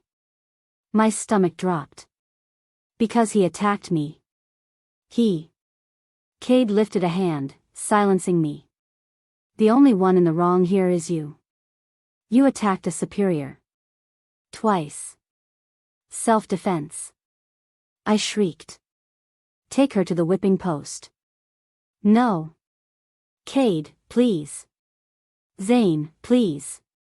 But my pleas fell on deaf ears. I was dragged back to camp. My wrists were chained above my head, my feet bound to a wooden post. I thrashed, but it was useless. Zane walked up and leaned in, whispering in my ear, "No one says no to me." I felt a gag tighten around my mouth. How about 10 lashes? Zane mused. 10 should do the trick, Cade agreed. I heard the whip crack through the air. Then, pain. I screamed, but the gag muffled it. 1. The whip sliced again. 2. Then again. 3. Black spots clouded my vision. 4. 5. Then, nothing. Darkness swallowed me whole. If you're still listening to this story up to this point, why don't you subscribe to this channel to continue getting subsequent interesting daily stories like this? We would be most grateful if you can do that to help boost this video to reach everyone. Thank you. Chapter 10. So much time had gone by. Exactly how much, I had no idea. I had lost track of the days long ago. All I could tell was that summer had turned to autumn, then to winter, and then to spring. The passing days no longer meant anything to me. I felt empty. I felt lifeless. My heart still pumped blood through my veins, my lungs still pulled in air, but it was like my spirit had been stolen from me. I was just a shell, hollow, drained of any feelings. Nothing mattered to me anymore. At first, I was back in my tent, shackles around my wrists, a collar fastened tightly around my neck. 2 guards were always stationed inside with me, watching my every move. Slowly, as they began to trust my obedience, they started easing up. One by one, the restrictions were lifted. Eventually, I was allowed to roam freely around the camp again. But I hardly took advantage of that privilege. Sometimes, I caught glimpses of Zane as I moved through the camp. He would just flash me a smug smirk, his eyes gleaming with something dark. He came to my tent more than once, finishing what he had started that night. I won't describe what happened. In the beginning, I fought back. But it didn't take long to realize that fighting was pointless. There was nothing I could do. It was like I was trapped inside an endless nightmare. No relief, no escape, just a cycle that kept spiraling deeper into misery. That tiny flicker of hope I had once clung to so desperately. It was long gone. The fire had been extinguished beyond repair. My life had become an unrelenting loop of suffering, and there was no way out. I sat motionless inside my tent when a loud shout rang out from outside. "Everyone, get ready to move. The mutts are planning an attack." Chaos instantly erupted as bodies scattered in every direction. The camp buzzed with activity as everyone prepared for battle. After the frantic scurrying settled, the entire camp stood in perfect formation. Cade, Talon, and Zane stood in front of the assembled wolves, their hands clasped behind their backs. "Our informant has confirmed an ambush," Cade announced, his voice steady and confident. "They're coming from the north. They think they'll catch us off guard." He chuckled at the thought. "We'll meet them before they reach us and wipe them out. Don't hesitate to kill." Before I could process his words, Talon barged into my tent, grabbing my arm in a painful grip and yanking me to my feet. "You're fighting today, pup. And this time, it's for real," he sneered. "Follow orders, do exactly what you're told, or there will be consequences." His twisted smile sent a shiver through me. "Yes, sir," I responded, my tone lifeless and void of emotion. "Good. You're in my team. Let's move." He dragged me outside. "Get into your teams." Cade barked. "Talon's squad will flank them from the west, Zane will strike from the east, and my group will face them head-on. Now, move out." The few that had not yet phased into their wolf forms transformed and took off in their assigned directions. "You better not mess this up," Talon snarled before dashing into the trees. I nodded mutely and followed him into the dense forest. Talon came to a halt and crouched low, his ears flicking back. He swished his reddish-brown tail in a silent command for us to do the same. We sank into the undergrowth, motionless, waiting. I felt the tremors in the earth before I saw them, dozens of pounding paws storming through the woods. The enemy wolves rushed past us, unaware of our presence.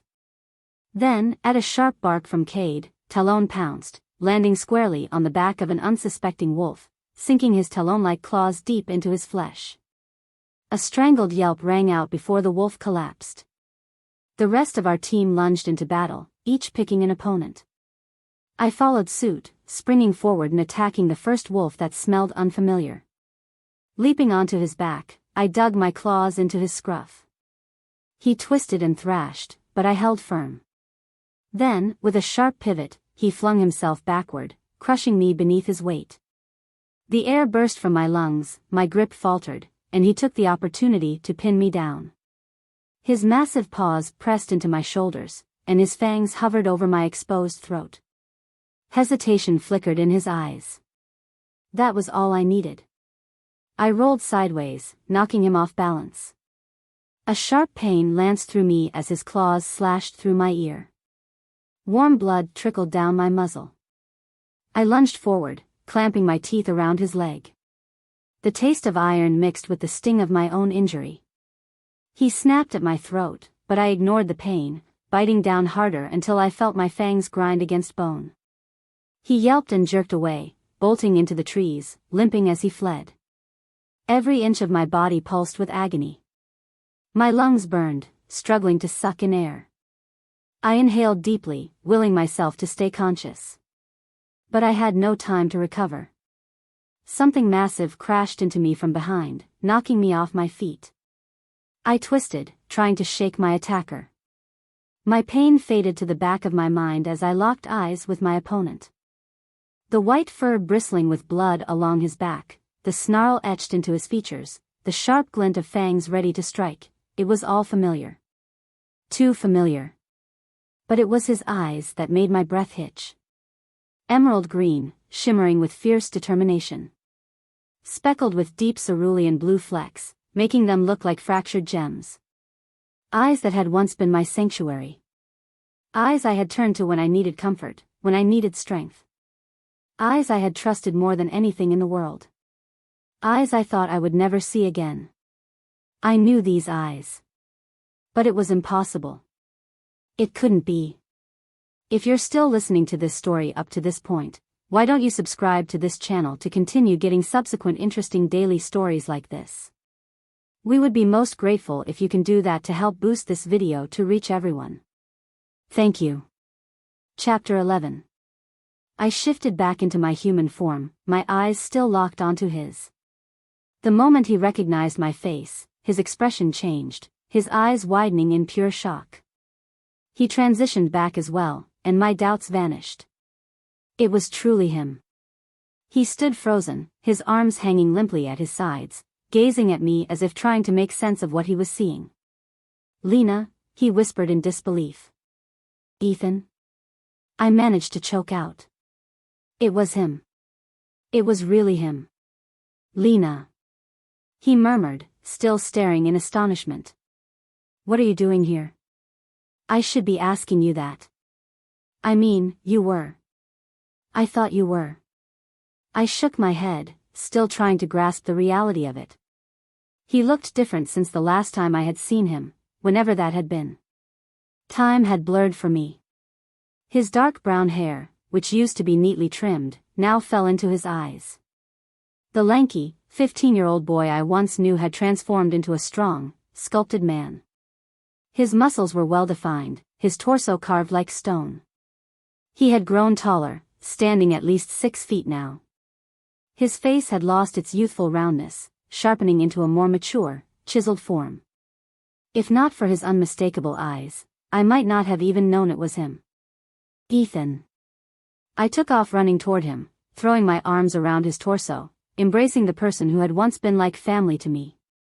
At first, he stiffened in shock, but then his arms wrapped tightly around me, his grip strong and reassuring. His hand found the back of my head, holding me close. Tears spilled down my cheeks. I thought I'd never see you again. I sobbed, my voice cracking with every word. "Lena." He pulled back slightly to look me in the eyes.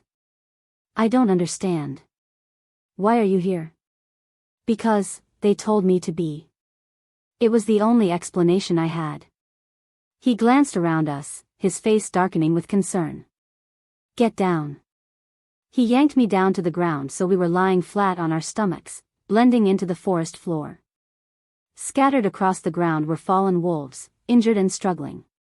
Some lay bleeding, some with limbs twisted unnaturally, others with bones piercing through fur. The sight was horrifying. Talon stood towering over a motionless body. "Head back to camp," he barked at the remaining wolves in his group. "Leave the weak behind. We're done here." He chuckled, his voice laced with cruelty. The other wolves gathered, awaiting his next words. He scanned them and frowned. "Anyone seen Lena?" The wolves looked around, glancing at each other before shaking their heads. "The pup must have chickened out and run back to camp. She'll learn what happens to deserters when we return." He let out a cold laugh. "Move out." Ethan and I remained motionless, waiting for them to disappear into the trees before moving. Once it was clear, Ethan pulled me to my feet. "If you can walk, come together, we're heading home," he called to the surviving members of his pack. "If you're badly hurt, head back with others. Stick to groups. Those who can't move, shift back and hold tight, a team will be here to get you soon." A few wolves managed to stand on shaky legs and limped towards safety, while the least injured joined our growing group. Some tried to rise but collapsed back into the dirt, their bodies too broken to move. I avoided looking at them, afraid to see the full extent of their pain. I instinctively positioned myself behind Ethan, seeking shelter in his presence. One of the men, a strong-looking figure with an air of authority, studied me. "Who's she?" His voice was curious yet firm. He stood with a commanding presence, his golden brown hair streaked with blood. Despite the injuries, his gaze was steady and kind, unlike Cade's arrogant smirk. He held himself like a true leader, one who genuinely cared about his pack. Still, I wasn't sure I could trust my judgment anymore. There was something familiar about him, but I couldn't place it. "A friend," Ethan answered quickly. The man stepped closer, sniffing the air subtly. "She carries their scent. Why are you protecting the enemy?" His warm brown eyes hardened as they settled on Ethan. "She isn't the enemy, Rowan. She's someone we can trust." Ethan's grip on my hand tightened protectively. "Are you certain?" Rowan's voice carried doubt. "Without a doubt." Rowan exhaled heavily. "Fine. Bring her to camp, but keep a close eye on her." Ethan nodded. Rowan turned to the rest of the survivors, signaling to two men. "You two, stay behind in case they return. I'll send a recovery team for the wounded, and to bury the dead." His voice dropped with sorrow at the last part. Without another word, he turned and sprinted in the direction of their camp, and we followed. Another camp. Great. This one was larger than Silas's but smaller than Cade's. It didn't look like a permanent home, more of a temporary shelter. Ethan sat me down on a log by a fire pit and left to get bandages for my ear. The wound had stopped bleeding but still had an ugly tear. I jumped slightly when I felt a hand on my shoulder. "It's just me, Mags." Ethan kneeled beside me, carefully pressing an alcohol wipe against my ear. The sting made me wince, but I barely reacted. I had been through worse. He applied some bandages and then cupped my face, tilting my chin up so our eyes met.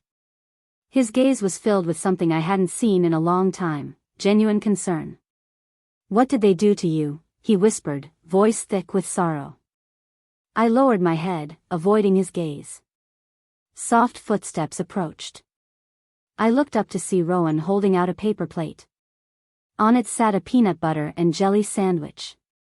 My stomach clenched at the sight, and I eagerly took a bite, savoring the taste of something other than raw meat for the first time in what felt like forever. "Figured you'd be hungry," Rowan said casually. I didn't respond, too focused on devouring the sandwich. When I finished, I swallowed and muttered, "Thank you." "No problem. Now, Lena, I need to understand how you got involved with Cade's pack." Rowan's tone was gentle but firm. I stared at the ground, unwilling to answer. Rowan sighed. "When she's ready to talk, bring her to my tent. We'll rest here for the night and leave in the morning." Ethan placed a comforting hand on my shoulder. "You have to tell us, Lena. It might be important." I hesitated, my voice cracking. I can't. I'm right here." Ethan squeezed my hand reassuringly. "I won't leave. But we need to know." I bit my lip, then nodded. "Come on." He helped me stand and led me toward Rowan's tent. I took a deep breath, willing myself to speak. I was walking in the forest one night. And I told them everything. Well, not everything. Some details, especially about Zane, I left out. They didn't need to know that part.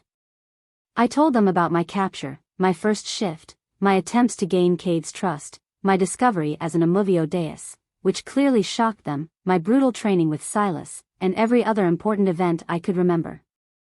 By the time I was done, both men looked at me with pity. Rowan sighed. "That's quite a story, Lena. Get some rest. We'll take you home tomorrow." Home. The word felt foreign. And yet, for the first time in so long, it didn't sound so impossible. If you're still listening to this story up to this point, why don't you subscribe to this channel to continue getting subsequent interesting daily stories like this? We would be most grateful if you can do that to help boost this video to reach everyone. Thank you. Chapter 12. What? How much did Cade actually tell you? Well, honestly, nothing. Up and moving, everyone. I turned my head to see Rowan standing at the center of the camp, calling out to his pack. "Pack everything up. We're heading home." A mix of sighs, groans, and cheers rippled through the air. Everyone started taking down tents and rolling up sleeping bags. "We'll discuss this later," Ethan assured me before he hurried off to help. It didn't take long to tear down the small camp, maybe about 30 minutes. Some were tying supplies to their furry pack members, while others were coordinating defensive patrols. Though sorrow lingered in the air, a sense of determination overshadowed it, as if keeping busy would help them push past their grief, or maybe they were just planning revenge. "Here, carry this," Ethan handed me a backpack. "Might as well pitch in while you're here." He smiled at me. God, I had missed that smile. I smiled back. "All right, let's move out." Rowan called before shifting and bolting forward, the pack following closely behind. "Stay near me," Ethan instructed, giving me a serious look. I nodded, and we took off after Rowan. We ran in zigzags, twisting and turning through the dense forest for hours. When we broke through the trees, my mouth dropped open. A house. A real house. I hadn't seen a proper house in what felt like an eternity, maybe even a year. All I had known was tent after tent, makeshift shelters, and dirt floors. But this looked like civilization. Maybe they even had beds. Was that too much to hope for? "Is this where you live?" I asked, excitement creeping into my voice. "Yeah," he replied simply. I took a moment to soak it all in. The house was more like a college dorm, with multiple rooms visible through the many windows. The design was modern, the architecture sleek and artistic. The entire ground floor seemed to be made of glass, with towering windows at least 6 feet tall and 4 feet wide. Inside, I could see a spacious living room furnished with multiple couches and even a pool table. The kitchen was stocked with every appliance imaginable. The house stretched up at least 3 floors, with more windows, some covered with drawn curtains. A narrow dirt road curved behind the house, disappearing into the trees. It was, without a doubt, the most beautiful thing I had seen in a long, long time. The front yard was bustling with people. Fully clothed men, for once, and women mingled, chatting like it was a college campus. Wait, women? Now that I thought about it, I had seen quite a few girls. The night before, the person who had yelled at Ethan, that had been a girl. There were several women back at the camp when we were packing up. Why hadn't I noticed? My mind had been preoccupied with other things. Some people ran toward each other, embracing in tight hugs. Others walked solemnly, heads down, seeking comfort in silent embraces. The entire scene was a strange mix of relief and devastation. The joyous laughter of reunited lovers clashed with the heart-wrenching sobs of those who had lost theirs. One girl rushed toward Rowan, her face hopeful. As she scanned the crowd, her expression crumbled into one of sheer panic. She clutched her chest as if trying to keep herself from shattering right then and there. "Axel?" Her voice wavered, teetering on the edge of tears. Rowan shook his head. "I'm sorry, Lyra." Her face contorted into pure agony, as if someone had just pronounced her death sentence. "No," she whispered, shaking her head. "No." She turned and fled, arms wrapped around herself, shoulders shaking with silent cries. I turned to Ethan, waiting for him to explain. His eyes were heavy with sorrow. Her life mate died. Life mate? What's that? I'll explain later. A different girl sprinted toward us, but unlike the last, her expression was filled with relief. Ethan, she called. Her bouncy brown curls bobbed as she practiced skip to him. She crashed into him, wrapping him in a tight hug. Hey, Nina, he chuckled, hugging her back. I'm so glad you're okay, she sighed, then tensed. Where's Arya? Somewhere around here. Last I saw, she was talking to Lucas. I stood awkwardly as she buried her face in his chest, breathing a sigh of relief. She turned her head slightly, resting her temple against his chest. Her eyes, bright with relief, flickered with curiosity when they landed on me. Who's that? This is Lena. Her eyes widened.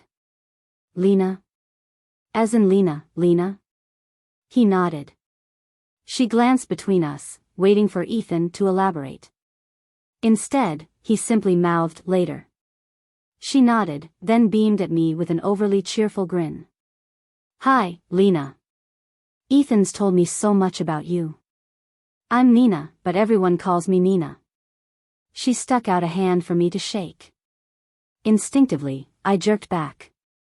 The habit had been beaten into me at Cade's Camp of Horrors.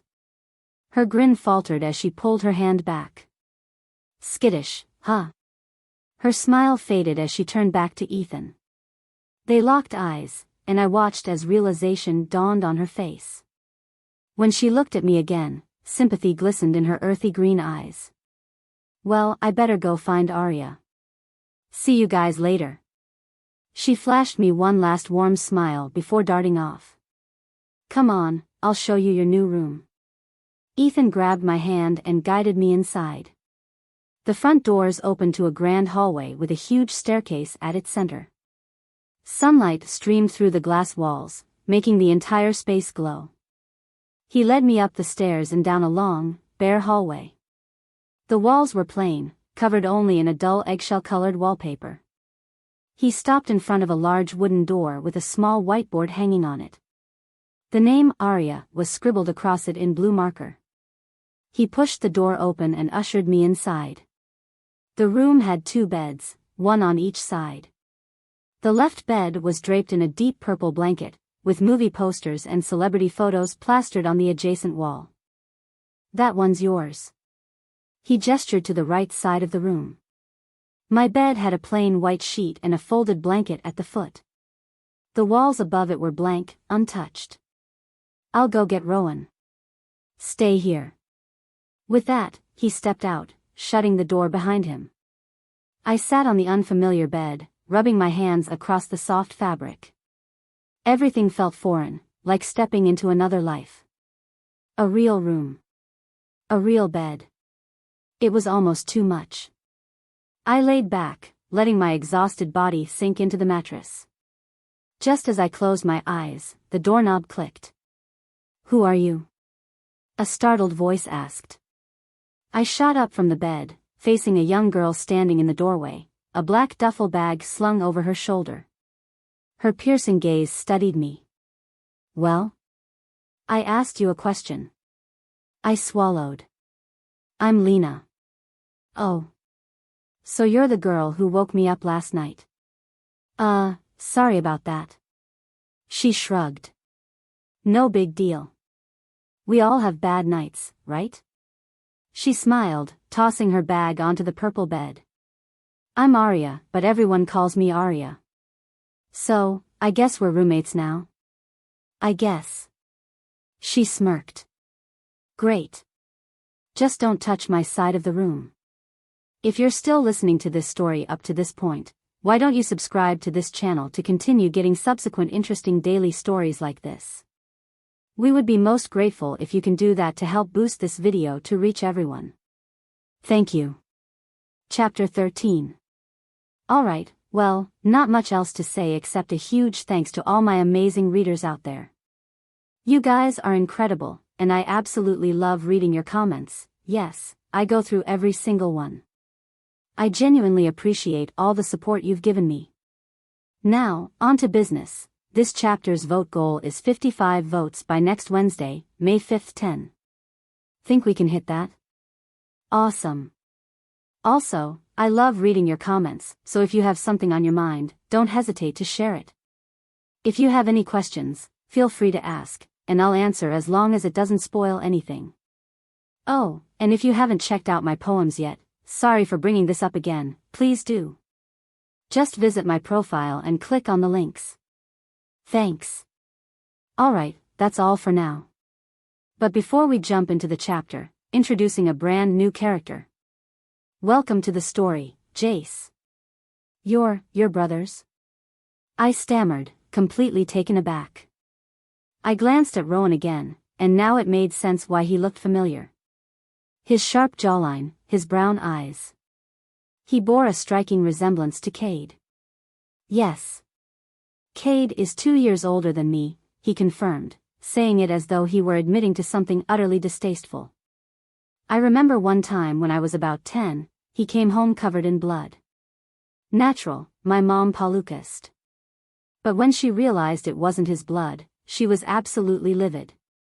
She demanded to know what had happened, and all he said was, he called me stupid. Rowan shook his head, disgust evident in his features. He said it like it was the most normal thing in the world, as if that explained everything. He was talking about the boy down the street, Jimmy Tangway. He was only 11. Rowan's expression darkened. And what made it worse was that my father approved. That night, my parents were screaming at each other. Close to midnight, my mom barged into my room and started throwing my clothes into a suitcase. I asked her what was happening, and she told me we were going on a little trip, just the two of us. But before we could leave, my father stormed in, worrying that she couldn't take me away from him.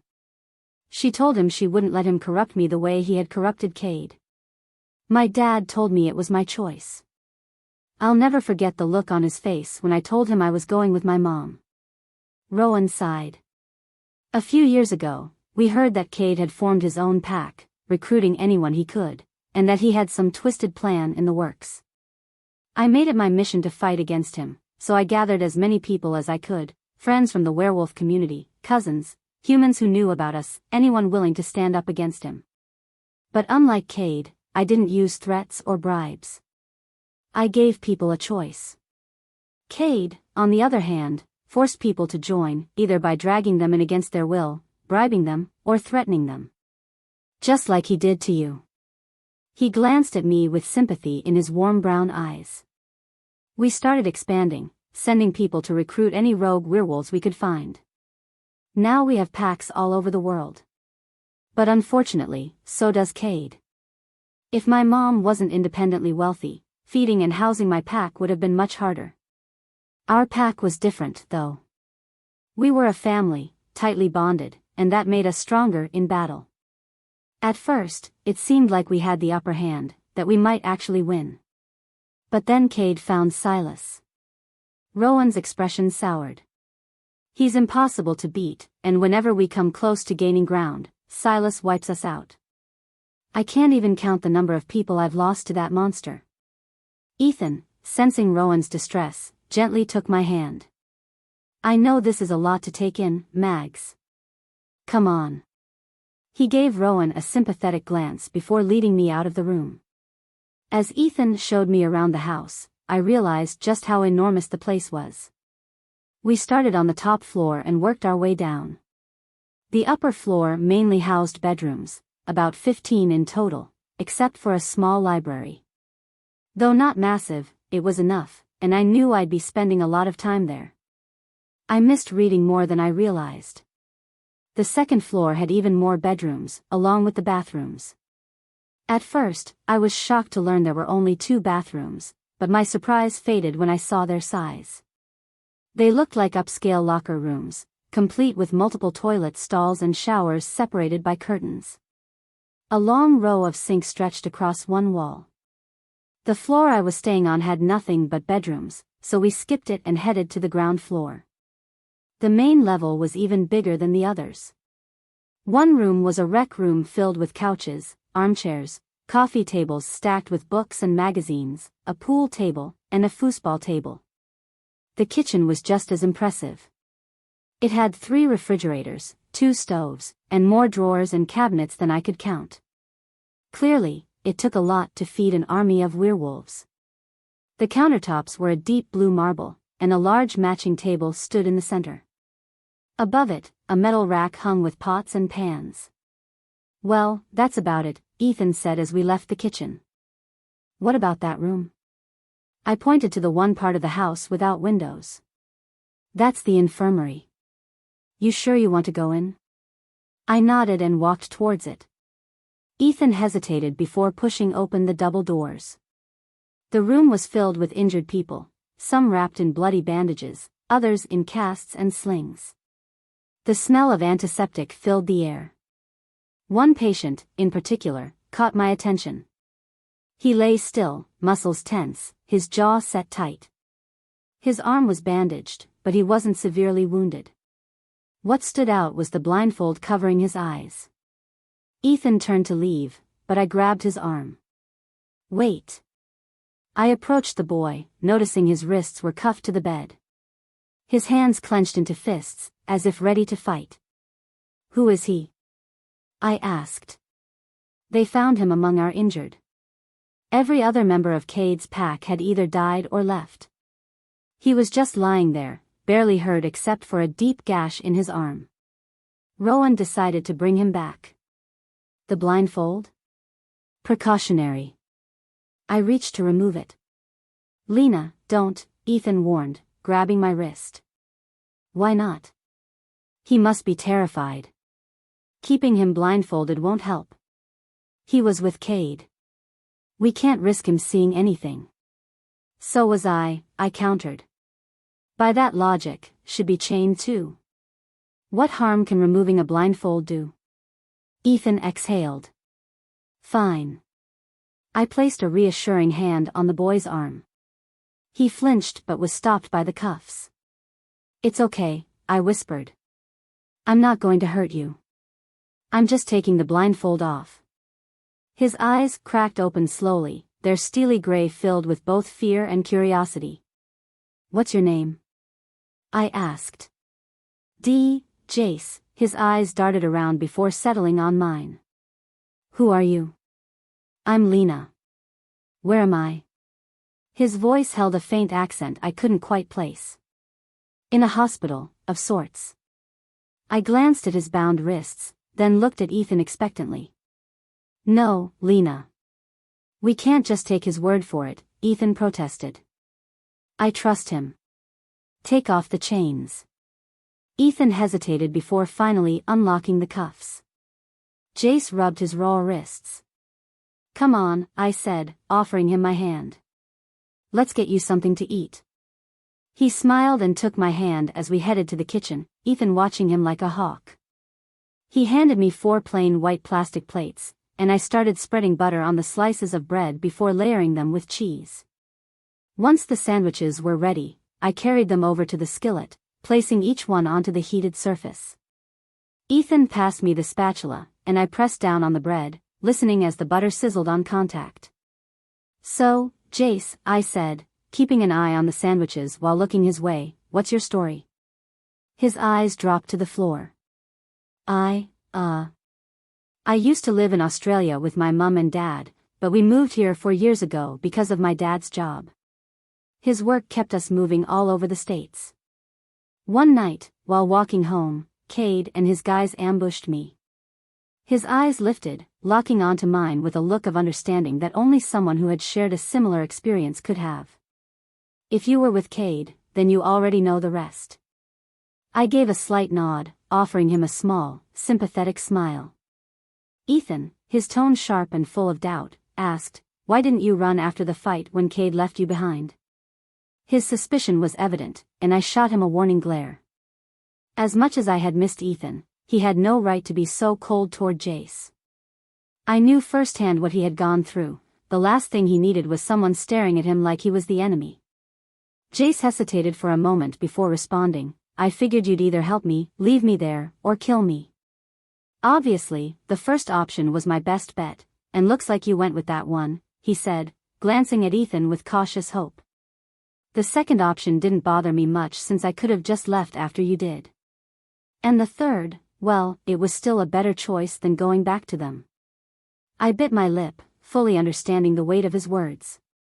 The sandwiches had turned a golden brown, so I used the spatula to lift them from the skillet and place them on the plates. I handed one to Ethan, another to Jace, who looked at it like it was the best thing he'd ever seen, and kept one for myself. I took a bite, the warmth of the melted cheese hitting my taste buds just right. Ethan and Jace followed suit. Thanks, Jace mumbled between bites. Yeah, thanks, Mags, Ethan added, already halfway through his sandwich. As the sky darkened, the people outside slowly made their way indoors. Some headed upstairs to their rooms, while others gathered in the rec room, either playing pool or lounging on the couches. A long yawn escaped me. I was completely drained. The day had been overwhelming, and barely sleeping the night before didn't help. You should get some rest, Mags. It's been a long couple of days, Ethan advised. No kidding. But where's Jassa gonna sleep? Well, there's an empty spot in the room across from yours, I think. I'll have to check, but if there isn't, he can crash on the couches. Alright, well, you two behave. I'm off to bed. Night, Mags. Ethan pulled me into a quick hug. Night, Ethan. Night, Jace. I waved as I walked away. Good night. Jace called after me. On my way out, I slyly grabbed a pair of scissors from the counter. As soon as I reached my room, I shut the door behind me and collapsed onto my bed, elbows resting on my knees, head in my hands. Rowan had given me so much information today, answering so many of my questions. And yet, there were still so many things I didn't understand. I already knew Cade was unhinged, but this? He actually wanted to wipe out the entire human race? For what? Was he really that power-hungry? I sat up, gripping a handful of my messy, tangled hair. I hesitated for a moment before squeezing the scissor handles, hearing the snipping sound as strands of my hair fell away. I continued chopping away, cutting off the knots and broken ends until my hair barely grazed my shoulders. The uneven ends would probably make me look ridiculous in the morning, but I couldn't bring myself to care. I gathered the fallen hair and tossed it into the trash can near the door, shoving the scissors under my bed before lying down. I sighed, rolling onto my stomach and tucking my hands under the pillow. My life had once been simple, horrible, but simple. My only concerns had been dodging my father's fists and making sure dinner was ready on time. Now, my world was a tangled mess of emotions. I was experiencing feelings I had buried long ago, all surfacing at once to overwhelm me. I was relieved to have found Ethan. I was terrified of Cade. I was devastated by Zane's betrayal. I was confused about how the world had been so blind to all of this. I was furious for so many reasons. I had shut out my emotions for so long. Numbness had been my shield, keeping the pain at bay when there was nothing I could do about it.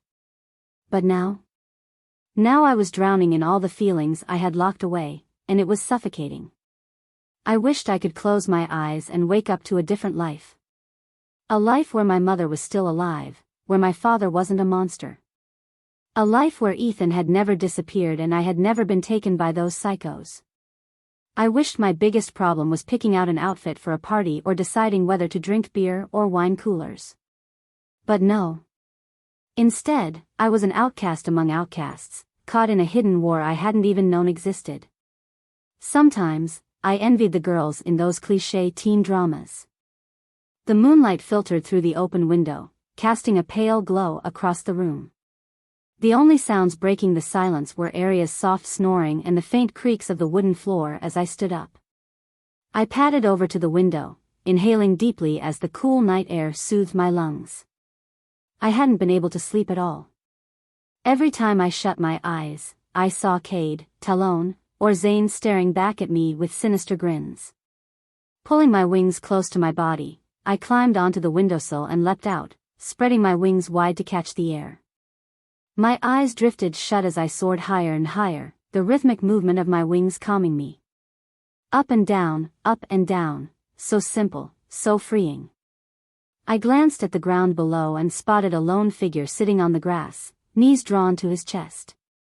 Curiosity piqued, I silently descended, landing behind him. As my wings retracted, I took a cautious step forward. "Hey!" I called softly. The figure tensed before springing to his feet and spinning to face me. His muscles relaxed when he saw who I was. "Oh, hey, Lena," Jay said, tilting his head in confusion. "What happened to your hair?" I dropped onto the grass beside him and gestured for him to sit. "Cut it. It was getting on my nerves." He nodded before plopping down next to me. "Couldn't sleep?" I asked. "Nope. That couch isn't as comfy as it looks." He chuckled. "It's weird, though. After sleeping on the ground for months, lying on a couch just felt off. I suppose I'll get used to it. If they let me stay, that is." He trailed off, looking uncertain. "Of course they'll let you stay, Jace. And if not, they'll have to deal with me first." I nudged him playfully. He laughed. "Appreciate the backup. But if they don't want me here, I guess I could always try to find my parents." A thought crossed my mind, and a mischievous smile spread across my face. "Hey, Jace?" I asked, standing up. "Yeah?" I wiggled my brows. "Wanna race?" He grinned, jumping up. "Hell yeah. To the river and back." "You're on." I crouched, ready to sprint. "All right, ready, set, go." If you're still listening to this story up to this point, why don't you subscribe to this channel to continue getting subsequent interesting daily stories like this? We would be most grateful if you can do that to help boost this video to reach everyone. Thank you. Chapter 14. I won. I shouted. "No, you didn't. You totally cheated." "Did not." "Yeah, you did. You tripped me." "How is that not cheating?" "Because you never said I couldn't. We never set any rules. You can't break the rules if there aren't any to begin with." Jay sighed, admitting defeat. "Well, I did win 2 races." "Yeah, but I won 3. "Oh, shut up, Pixie." He smirked at me. "Pixie?"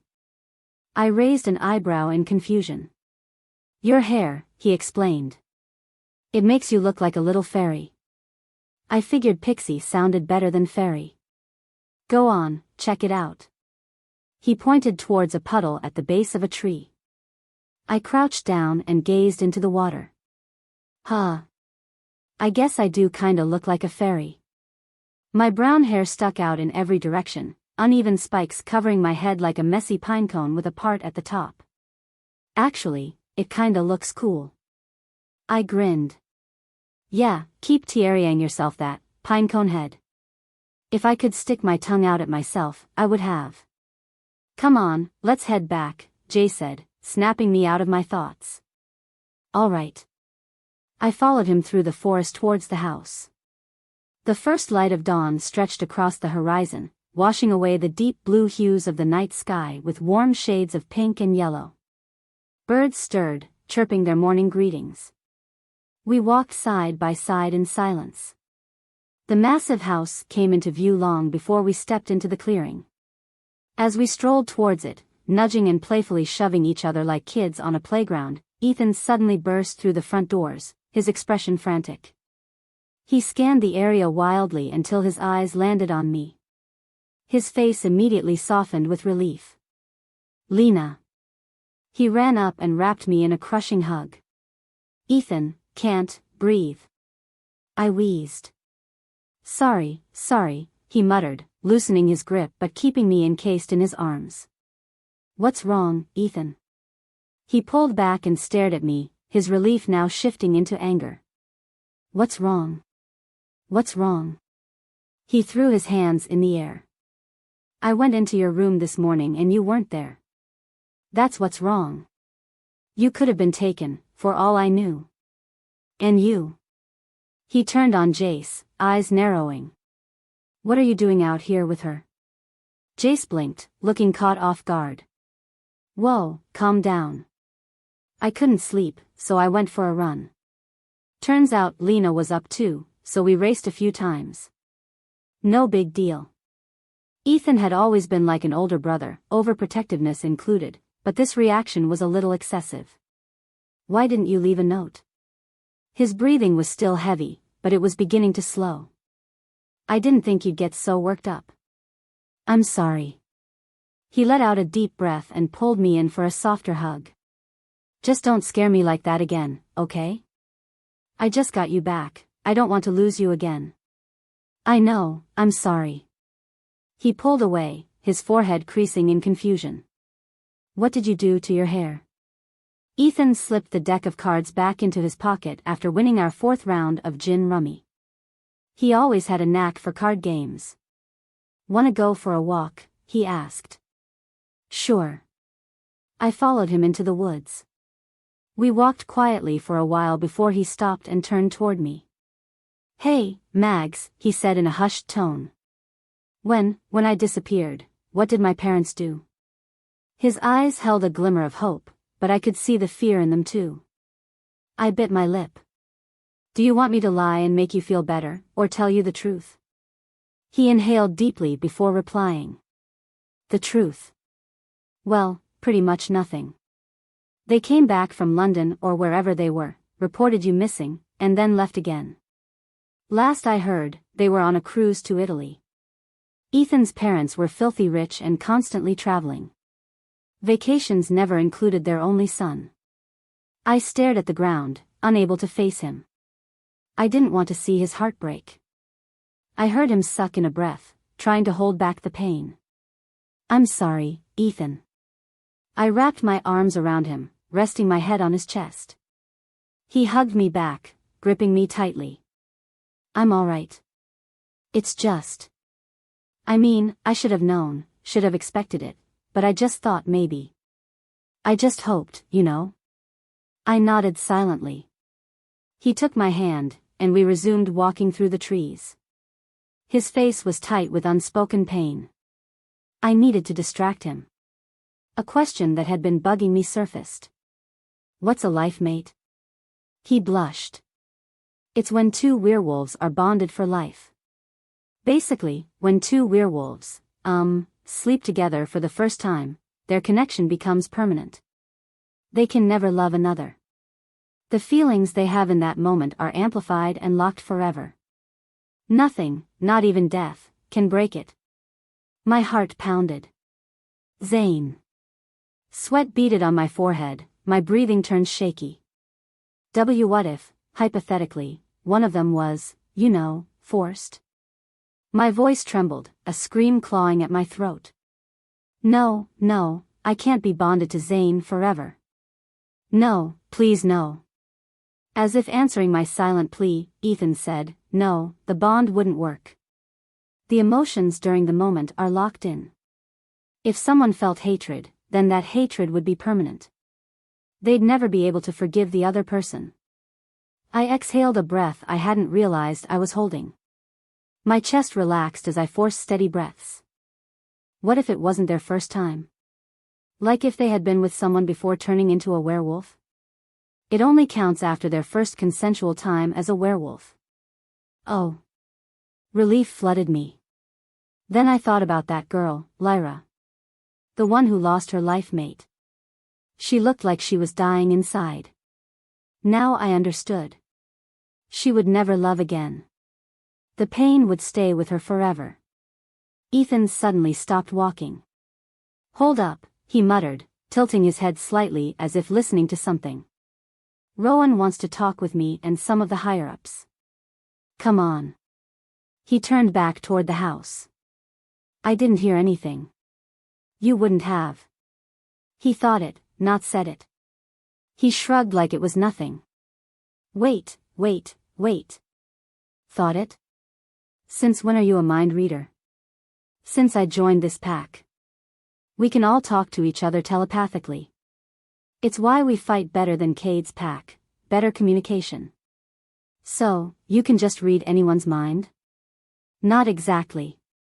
We can send messages but can't hear private thoughts unless someone wants us to. Can I do it? Nope. You have to be an official pack member. And how do I become one? Approval from the leaders, Rowan, Darius, Xander, Rhea, Ivy, and me. I blinked. You? As in second in command of a global pack? He grinned. Yup. But don't worry, I only use my powers for good. I rolled my eyes. Sure you do. As we reached the house, Rowan was waiting. Meetings in the rec room. Ethan turned to me. Mags, this is a higher-up meeting. I feigned offense. Fine, I'll just go make myself a sandwich. He ruffled my hair before heading inside. I smirked. Something told me life here was about to get a whole lot more interesting. If you're still listening to this story up to this point, why don't you subscribe to this channel to continue getting subsequent interesting daily stories like this? We would be most grateful if you can do that to help boost this video to reach everyone. Thank you. Chapter 15. It had been 7 days since I discovered my new ability. Every moment I had to spare was spent honing it alongside my combat techniques. Ethan and Jace had to physically drag me to bed each night, while I groaned and begged for just 5 more minutes, much like a little kid not wanting to leave a playdate. It's crazy how much of an impact a single power can have. The strange, hazy energy functioned like a protective barrier. Anyone who tried to touch it got launched a good 30 feet away. We experimented in countless ways to uncover its full potential. Rowan had hoped I could extend the shield around other people, but unfortunately, that wasn't possible. Still, we learned that nothing could break through it. They had me run full speed into objects, which only resulted in the destruction of said objects. They attempted stabbing it with knives, but that only ended with the knife wielders being flung backward, clutching now bent blades in shock. My shield was strong, but was it strong enough? During my training, another ability surfaced. I could move objects with my mind, telekinesis, if I remembered the term correctly. It was a power that Silas and I now shared, though I had no clue if mine could rival his. For the past week, Arya and Nina had spent a lot of time around me. They knew about my past, likely from Ethan, but they never tried to bring it up, which I greatly appreciated. Over time, they became close friends. I had never really had female friends before, but it was kind of nice. Occasionally, Nina would crash in our room overnight, and we'd chat about random and mostly pointless things. She was completely stunned when she found out I had never had a sleepover before. Nina was the type of person who always saw the good in others, always cheerful. But the thing about her was that she never stopped talking. Not that I minded, she was entertaining to listen to, but she managed to summarize her entire life story in under 10 minutes. Her parents had divorced, and her mother remarried a man who was just as bad as my father. One day, she'd had enough and ran away. She stumbled across this place, and when Rowan asked if she wanted to stay, she immediately accepted.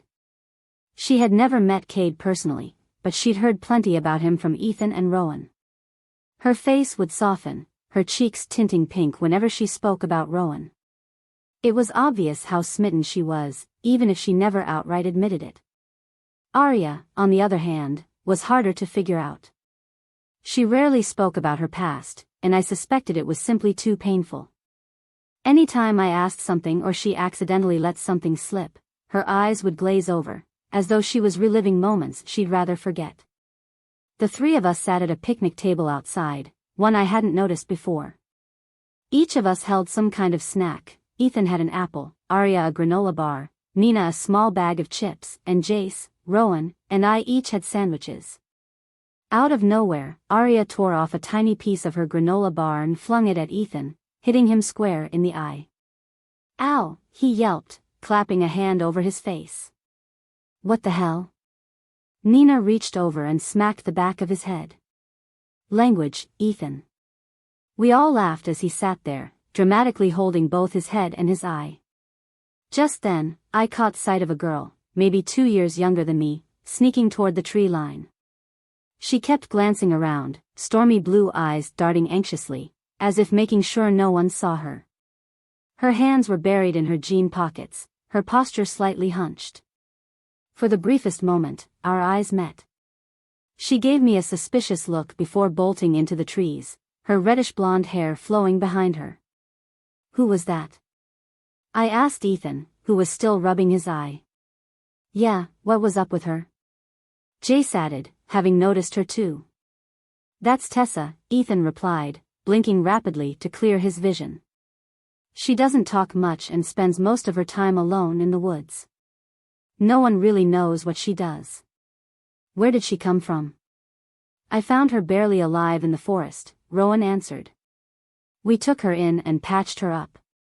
We think she might have been part of Cade's pack, but we can't be sure. She won't say a word about it. I stared at the spot where she had disappeared. Something about her felt off. I couldn't put my finger on it, but I knew she wasn't just some quiet girl who liked being alone. Ethan and I sat in his room, playing gin rummy. It was a game we always played as kids. I had only beaten him once, and I was convinced he let me win. I would have rather been training, but Ethan insisted I needed a break. You've been pushing yourself like crazy all week, Mags, he had said. You need to slow down. If you keep this up, you'll burn yourself out. And when Ethan made up his mind, arguing was pointless. So here I was, stuck in his room, wasting precious time. As he shuffled the cards, a thought surfaced. Hey, Ethan. Yeah? When I was in Cade's camp, something happened. Remember when I told you Talon nearly killed me in training? His expression darkened. Well, after that, I overheard Cade and Zane talking. Cade said, you can't fall for every helpless girl that comes into this camp. You know what happened last time. I forgave it that time, but don't think I will again. I could still hear his voice in my head. Do you know what he was talking about? Ethan's face went stiff. Yeah, I do. But you should really be asking Arya about that, not me. Arya? I blinked in confusion. What does she have to do with it? Just trust me. I jumped up before he could say anything else. If he wouldn't tell me, then I'd find out for myself. I made my way to my room, pausing outside the door. What exactly am I supposed to say? Just walk in and be like, hey Arya, I heard about you and Zane. Yeah. That would go over well. Taking a deep breath, I turned the knob and stepped inside. Arya? I called hesitantly. Yeah, she replied. Can we talk for a sec? I sat down on my bed. Arya was lounging on the windowsill, book in hand. She looked up at me with curious eyes. Sure. About what? I hesitated, rubbing the back of my neck nervously. When I was in Cade's camp, Zane mentioned something, or, well, someone. Cade told him, you can't fall for every helpless girl that comes into this camp. You know what happened last time. I asked Ethan what he meant, and he said I should ask you. So, here I am. Her face went blank for a moment before she sighed, fingers raking through her long brown hair. Well, since Ethan decided to open his big mouth, I guess there's no point in keeping it a secret anymore. She took a deep breath and began her story. I listened, and with every word, my stomach twisted into a tighter knot. Zane had betrayed her too. Just like he did to me. By the time she finished, tears streamed down her face. I wanted to say something, but nothing felt right. Instead, I placed a hand on her shoulder before quietly leaving the room. Leaning against the closed door, I pressed my forehead against the wood, eyes shut tight. Why did I have to be so damn curious?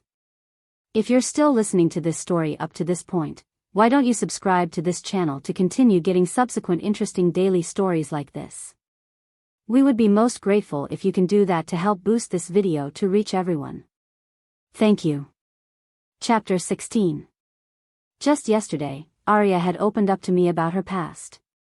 Thankfully, nothing between us had shifted, there was no weird tension or awkwardness lingering between us. In fact, we seemed to be more comfortable around each other than before. It was still morning, probably not even noon yet, and I was strolling through the woods. Walking along the trails always brought me a sense of calm, the melodies of birds chirping helped to settle my thoughts, and the crisp, cool air had a way of slowing my heartbeat whenever I was feeling anxious or frustrated.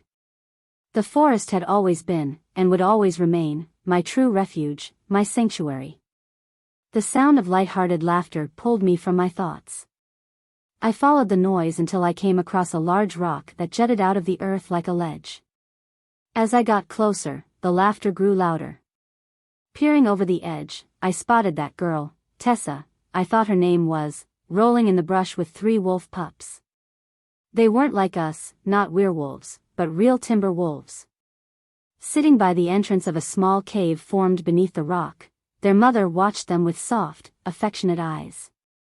Tessa had a look of pure delight on her face, the kind of joy you'd expect from a child on Christmas morning. As she turned, still grinning from ear to ear with the pups climbing over her, our eyes met. The instant she saw me, her smile vanished. Sensing her sudden change in mood, the pups turned to stare at me with curious expressions, while their mother's fur bristled, her back arching slightly in warning. What are you doing here?" Tessa stammered.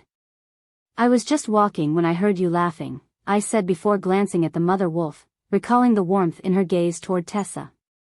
"Why do they accept you like that? Aren't they worried you might harm the pups?" Tessa's expression flashed with shock. "I would never do that," she exclaimed. "I didn't say you would. I just meant, mother wolves tend to be extremely protective of their young. I'm surprised she's so comfortable letting you be this close." I took a step forward, but the mother let out a low growl, warning me not to come any closer. Tessa immediately moved to her side, resting a hand on the wolf's tense neck while murmuring something softly. Within seconds, the mother relaxed, lowering herself back onto her haunches. "Do you come here often?" I asked. "Yeah, almost every day." She looked down, an almost shy smile forming on her lips. "Can you promise not to tell anyone?" she asked, biting her lip and peeking up at me from beneath her lashes. "I won't if you don't want me to." "But why not?" "It's just. I don't know," she exhaled, plopping down on the ground. One of the pups immediately clambered onto her lap, and she gently stroked its small back. "This is the only place where I feel safe, like it's truly mine. I don't want anyone taking that away. I also don't like people always knowing what I'm up to." I nodded in understanding before settling beside her. "Can I ask you something, Tessa?" "You can ask, but I won't promise I'll answer." "Fair enough. Where are you from? How did you become what you are?" She opened her mouth as if to respond, but I quickly added, "Same rules apply. I won't tell anyone if you don't want me to." She nodded. I was running away, again.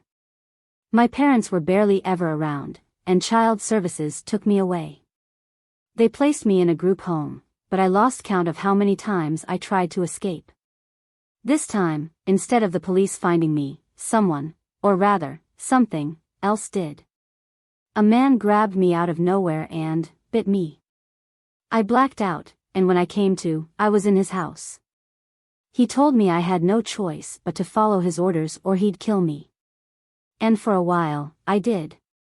He explained what I was and trained me to hunt, but whenever I made a mistake, her voice cracked, and she squeezed her eyes shut. I placed a comforting hand on her shoulder. She inhaled deeply before continuing.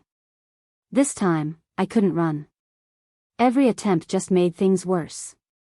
Then, one day, I snapped. She extended her hand, and suddenly, flames engulfed her pale fingers.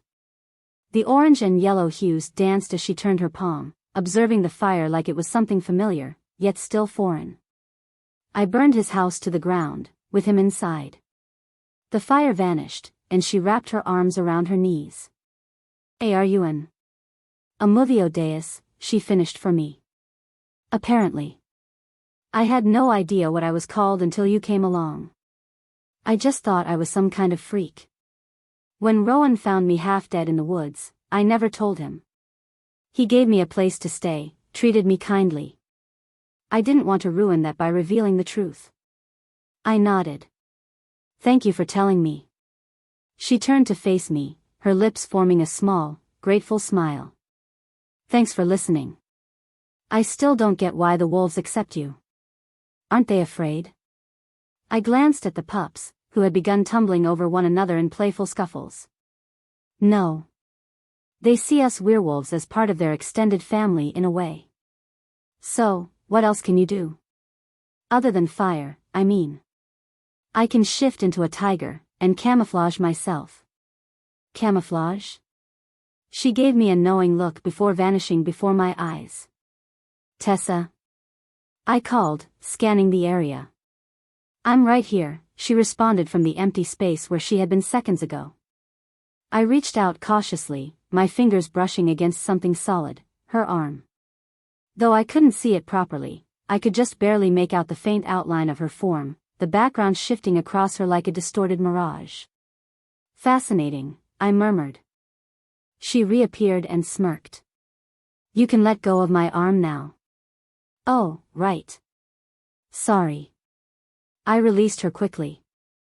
Hey, can I try something? Depends on what it is. I have this shield, I demonstrated by letting the hazy barrier coat my arm. I haven't been able to expand it to others, but since you're also a movio deus, I want to see if it works on you. What happens if it doesn't? She asked warily. You'll get thrown about 20 feet back. She shrugged. Worth a shot. I cautiously reached out, concentrating hard on controlling my shield. Slowly, I curled my fingers around her arm. Nothing happened. I pushed the shield outward, and the hazy mist crawled up her skin, covering her entirely. We exchanged excited smiles. Tessa, you should tell Rowan or Ethan. This could be really useful. Her expression darkened. No, please don't tell them. All right, I won't. But consider it, okay? I don't want anyone knowing unless it's absolutely necessary. Fair enough. Just think about it. I glanced at the sky, the sun slipping behind the trees. We should head back. Yeah, I guess so. We walked in silence until we reached the house. Just before stepping inside, she stopped me. Thanks, Lena. For listening, and for keeping my secret. Anytime, Tessa. I smiled, and she returned it before heading to her room. I went to grab a water bottle from the kitchen. As I turned to leave, I accidentally collided with someone. We both tumbled onto the floor, facing each other. Sorry, I mumbled, getting up. Yeah, you should be, she snapped. Her wavy blonde hair, barely held together in a loose bun, tumbled over her shoulders. She glared at me with piercing electric blue eyes. Wait. I know that voice. Then it hit me. She was the girl who had argued with Ethan about me. What's your name? I asked. Ivy. Now get out of my way. She shoved past me into the kitchen. What was her problem? If you're still listening to this story up to this point, why don't you subscribe to this channel to continue getting subsequent interesting daily stories like this? We would be most grateful if you can do that to help boost this video to reach everyone. Thank you.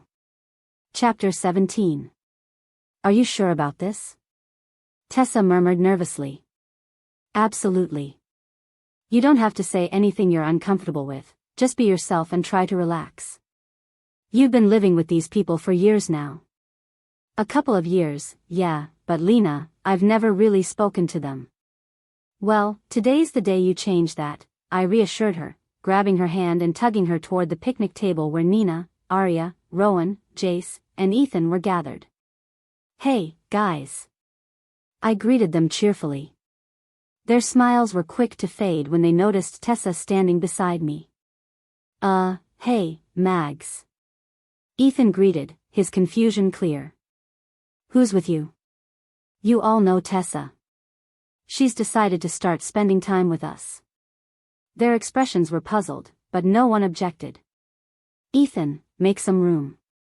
He shuffled over, allowing Tessa and me to squeeze between him and Nina. Tessa hesitated before speaking. I don't think I've ever actually introduced myself properly, and while Lena did a good job, I'd rather do it myself. So, I'm Tessa. It's nice to finally meet you all. A short silence followed until Ethan spoke up. Hey Tessa, I'm Ethan. It's good to meet you too. He smiled at her, trying to put her at ease. I mouthed thank you to him, and he gave a small nod before returning his attention to Tessa.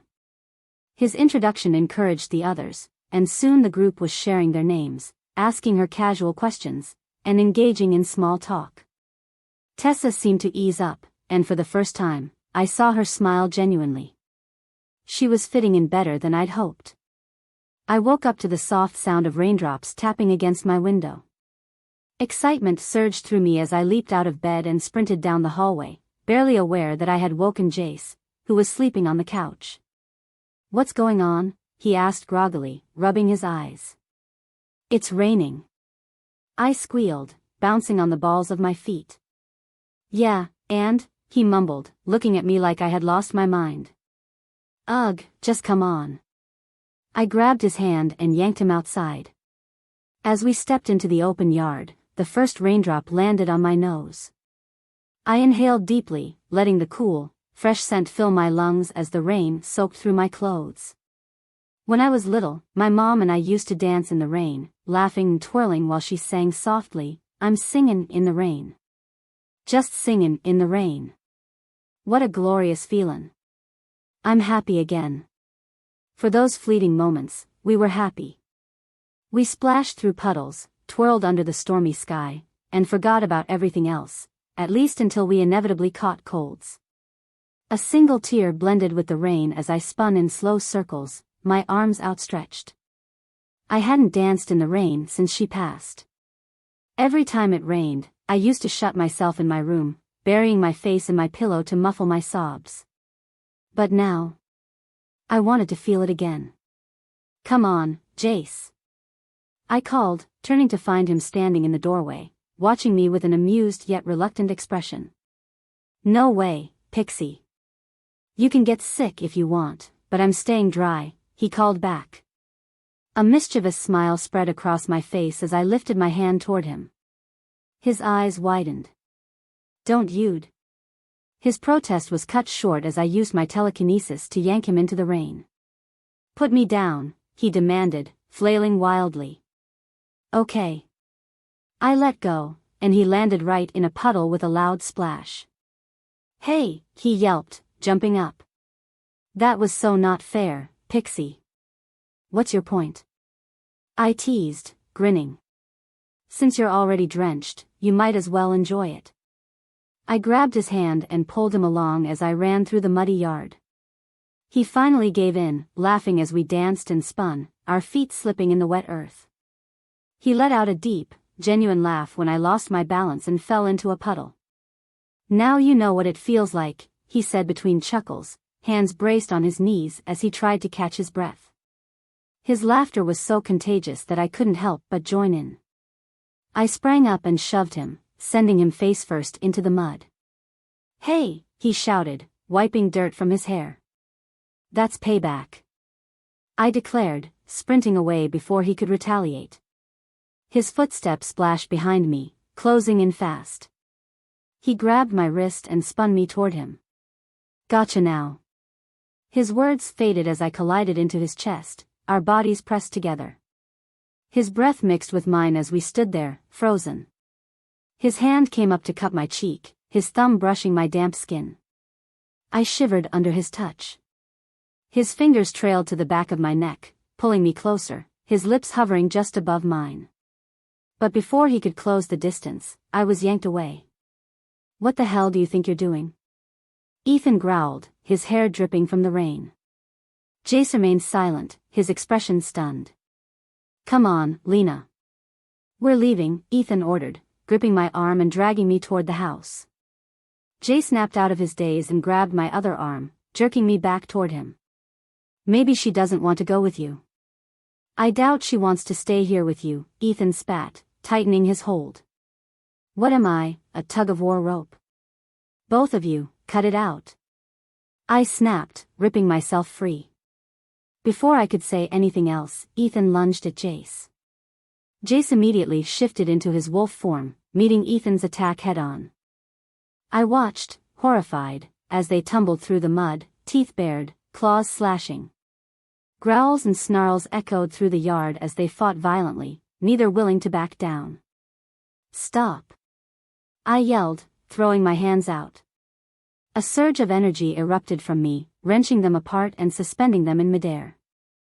"Enough!" I commanded. I set them both down, but they continued glaring daggers at each other. "Jace, go inside," I ordered. "Ethan, stay here. We need to talk." Jace hesitated but obeyed, stalking toward the house. I turned to Ethan, my arms crossed. "Shift back. Now." He instantly obeyed, shifting into his human form, his breathing still heavy. I motioned for him to follow me into the trees, away from prying eyes. "What the hell was that?" I demanded, spinning to face him. "He was about to kiss you," he growled. "So what? Why do you care?" "Because I love you," he shouted. My breath caught in my throat. You what?" He stepped closer, his hands resting gently on my shoulders. "I love you, Lena. I always have. Ever since we were kids. You're my best friend. I know you better than anyone." I had to stop him. "I love you." Before I could react, he pulled me into a deep, urgent kiss. For a moment, I froze. But then, I melted into him. His arms tightened around me as I tangled my fingers in his hair. My heart raced, drowning out every thought except the way his lips moved with mine. Then reality crashed back. I pushed him away, breathless. I have to go. And I ran. Thank you for watching this video. Please subscribe and like this video to continue listening to this type of story daily, and also, to stay tuned for part 2 of this story. I would like to know the country in which you are listening to this story.